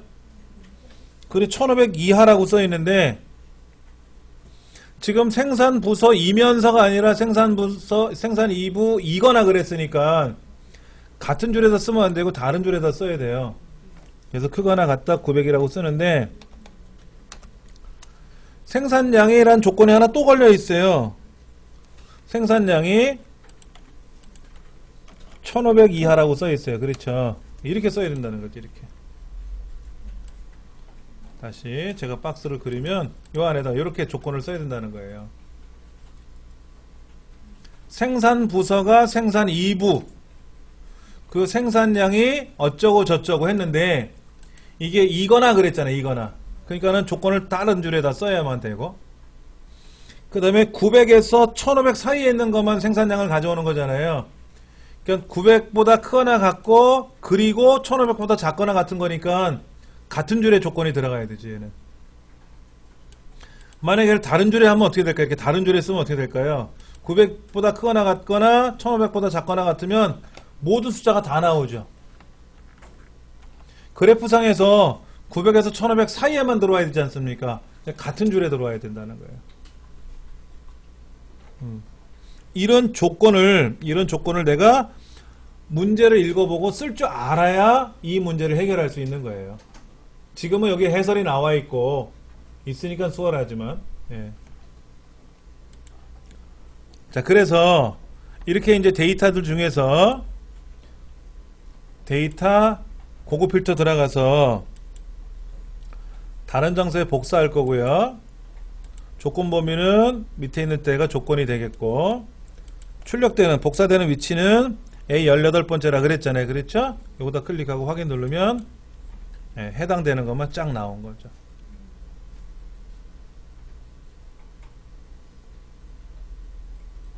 그런데 문제가 발생했어요. 문제가 뭐가 발생했냐면요, 다 가져오는 거 아니죠. 제품 코드하고 생산부서하고 생산량하고 분량률하고 얘는 빼래요. 얘는 가져오는 거 아니었어. 생산량은. 그럼 어떻게 하면 돼요? 여기 비어있는 자리 있죠? 비어있는 자리를 복사를 해가지고 여기다가 획 붙여버리면 어떻게 돼? 지워졌죠? 이래도 돼요. 아니면 얘를 블럭 잡아서 삭제를 해요. 삭제. 그러면 왼쪽으로 밀기 그래요. 왼쪽으로 밀기. 여기 있는 데이터가 일로 와요. 이쪽에 있는 데이터가 일로 오기 때문에 밀려나간 거지. 그럼 아예 처음부터 안 넣으면 되잖아. 안 넣는 거 해볼게요. 원하는 데이터가 뭐냐면 생산 부서가 원하고, 제품 코드가 빠졌네. 제품 코드가 필요하고, 생산 부서가 필요하고, 생산량이 필요하고, 분량률이 필요한 거잖아요. 이렇게 얘들만 출력하라고 돼 있으니까 얘들 미리 써놔야 돼. 미리 써놔야 돼. 그리고 똑같이 고급 필터에 들어가서 다른 정서에 복사할 거고, 목록 범위, 조건 범위는 동일하고요. 복사되는 위치는 아까는 이렇게 빈칸을 선택을 했잖아요. 빈칸을 선택하면 저 위에 있는 목록 범위에 있는 데이터 중에서 조건에 맞게끔 다 나온다는 건데, 지금은 뭐예요? 여기에 있는 4가지 항목만 출력하라는 얘기잖아요. 그럼 출력 위치를 블럭을 잡아주면 돼요. 미리 써놓고. 그리고 확인 누르면 그것만 딱 나와요. 다시 보여드릴게요. 지금까지는 이게 조건을 걸었잖아요. 조건을 걸어놓고 잠깐만요. 테두리 선 없애고. 자, 밑에 이제 조건을 걸어놓고 원 데이터에 와서 고급 필터를 걸고 다른 장소에 복사할 거고, 이때 목록 범위나 조건 범위는 아까 지정을 해줬잖아요. 근데 이제 복사되는 위치는 18번째 클릭해버렸죠. 아무것도 없는 빈칸을 선택을 해갖고 확인을 누르면 이 모든 항목이 다 나오는 거예요. 모든 항목이 다 나오는 거예요. 조건에 맞는 경우만 이제 다 나온다는 건데. 근데 그 중에 어떤 거는 빼고 가져오라고 하는 경우가 있잖아요. 그런 경우에는 지금 문제에 보니까 요것만 가져오라고 돼 있죠. 요 항목만. 요 항목은 미리 써놓으세요. 이렇게 복사해서 붙여놓으셔도 되고요. 얘는 안 가져올 거잖아. 요렇게만 만들어 놓는 거예요. 이렇게 그래 놓고 고급에 가서 다른 장소에 복사할 거고, 조건 범위는 그대로고, 이제 복사되는 위치는 아까는 이제 비어있는 거를 클릭했지만 지금은 항목을 정해주는 거죠. 이렇게 항목을 정해주는 거죠. 정해놓고 확인을 누르면 그 정해진 항목만 출력이 된다. 이런 얘기입니다. 고급 볼 때는 이런 경우가 많이 나올 수가 있죠. 다 출력하는 건 쉬운데 제일 어려운 거는 얘예요. 이거 제일 어려운 거 한번 볼게요. 5월인 사람만 가져오래요. 5월 생년월일이 여기 있는 거 복사하면 되겠다. 이렇게 복사해서 붙이면 되지. 이렇게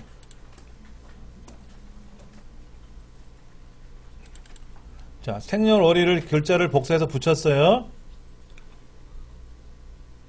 그 다음에 5월이라는 말을 표시해야 돼요. 5월이라는 말을 표시해야 되는데 어떻게 표시하냐면 너 5월이니? 라고 물어야죠. 그래서 이렇게 씁니다. month 요거 month month가 뭐예요? 날짜 중에 월만, 달만 추출해 오는 거예요. 생년월일을 가진 사람이 지금 굉장히 많아요. 그렇죠? 10명이 있는데 그 10명 중에서 반드시 첫 번째 것만 고르시면 돼요.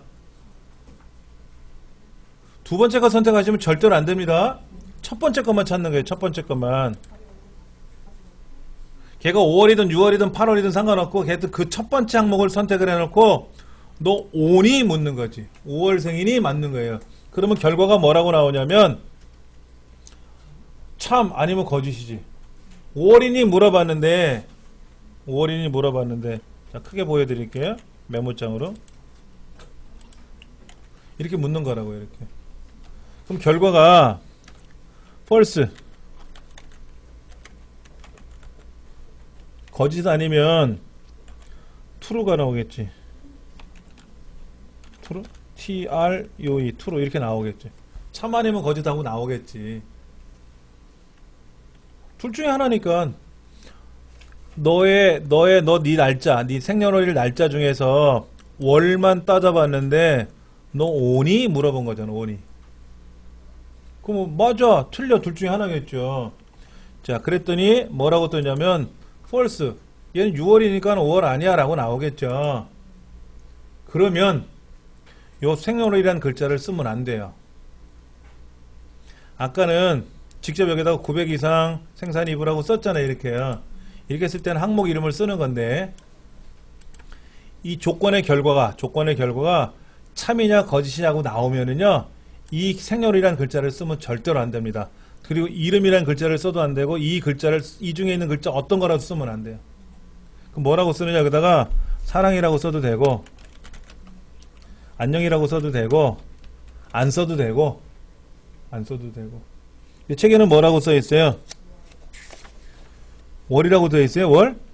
월이 조건이라고 써도 돼요. 월이라고 쓴 이유는 뭐예요? 생년월일이라는 글자를 쓰면 안 되기 때문에 쓴 거예요. 여기다가 예를 들어서 5월생? 이렇게 물어봐도 이렇게 써도 돼요. 상관없어요. 어떻게라도 써도 돼요. 근데 똑같은 항목을 쓰면 안 된다. 절대로. 그래서 여기다 보통 일반적으로 뭐 조건이라고 쓰든지 뭐 안 쓰든지 상관없어요. 안 쓰든지 상관없어요. 나머진 동일해요. 나머진 동일해요. 데이터에 가서 고급에 가서 다른 정서에 복사할 거고 조건 범위는 이렇게 쓰면 되고 조건 범위 똑같아요. 그리고 복사 위치는 책에서 요구하는 대로 지정해 주면 되고 그럼 답이 나와요. 다시 보여드릴게요. 이 조건을 썼는데 조건의 결과가 false나 true가 나올 때가 있단 말이에요. 물어봤어. 너 이거니? 저거니? 물어봤단 말이야. 5월 이상, 6월 이상 이렇게 물어본 게 아니라 너 5월이니? 물어봤으니까 맞아, 틀려. 둘 중에 하나 나올 거 아닙니까?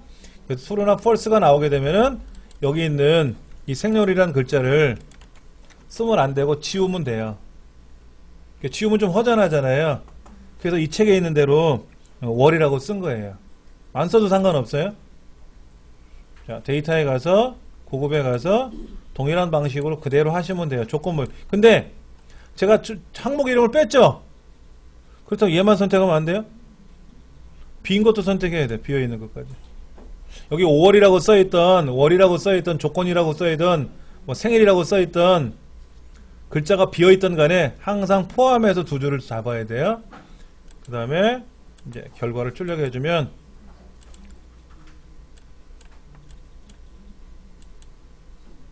결과가 나온다 이거죠. 여기다 이제 5월이라고 써볼 거예요. 다시요. 책대로 해놓고 다시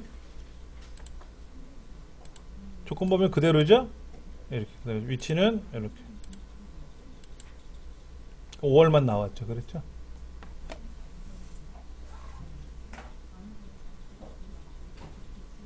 그러니까 이렇게 하면 돼요.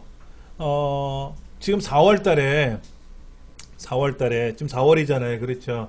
그러니까는 이제 다음 달에 5월생들만 유치원에서 엄마들한테 가정통신문 보내잖아요.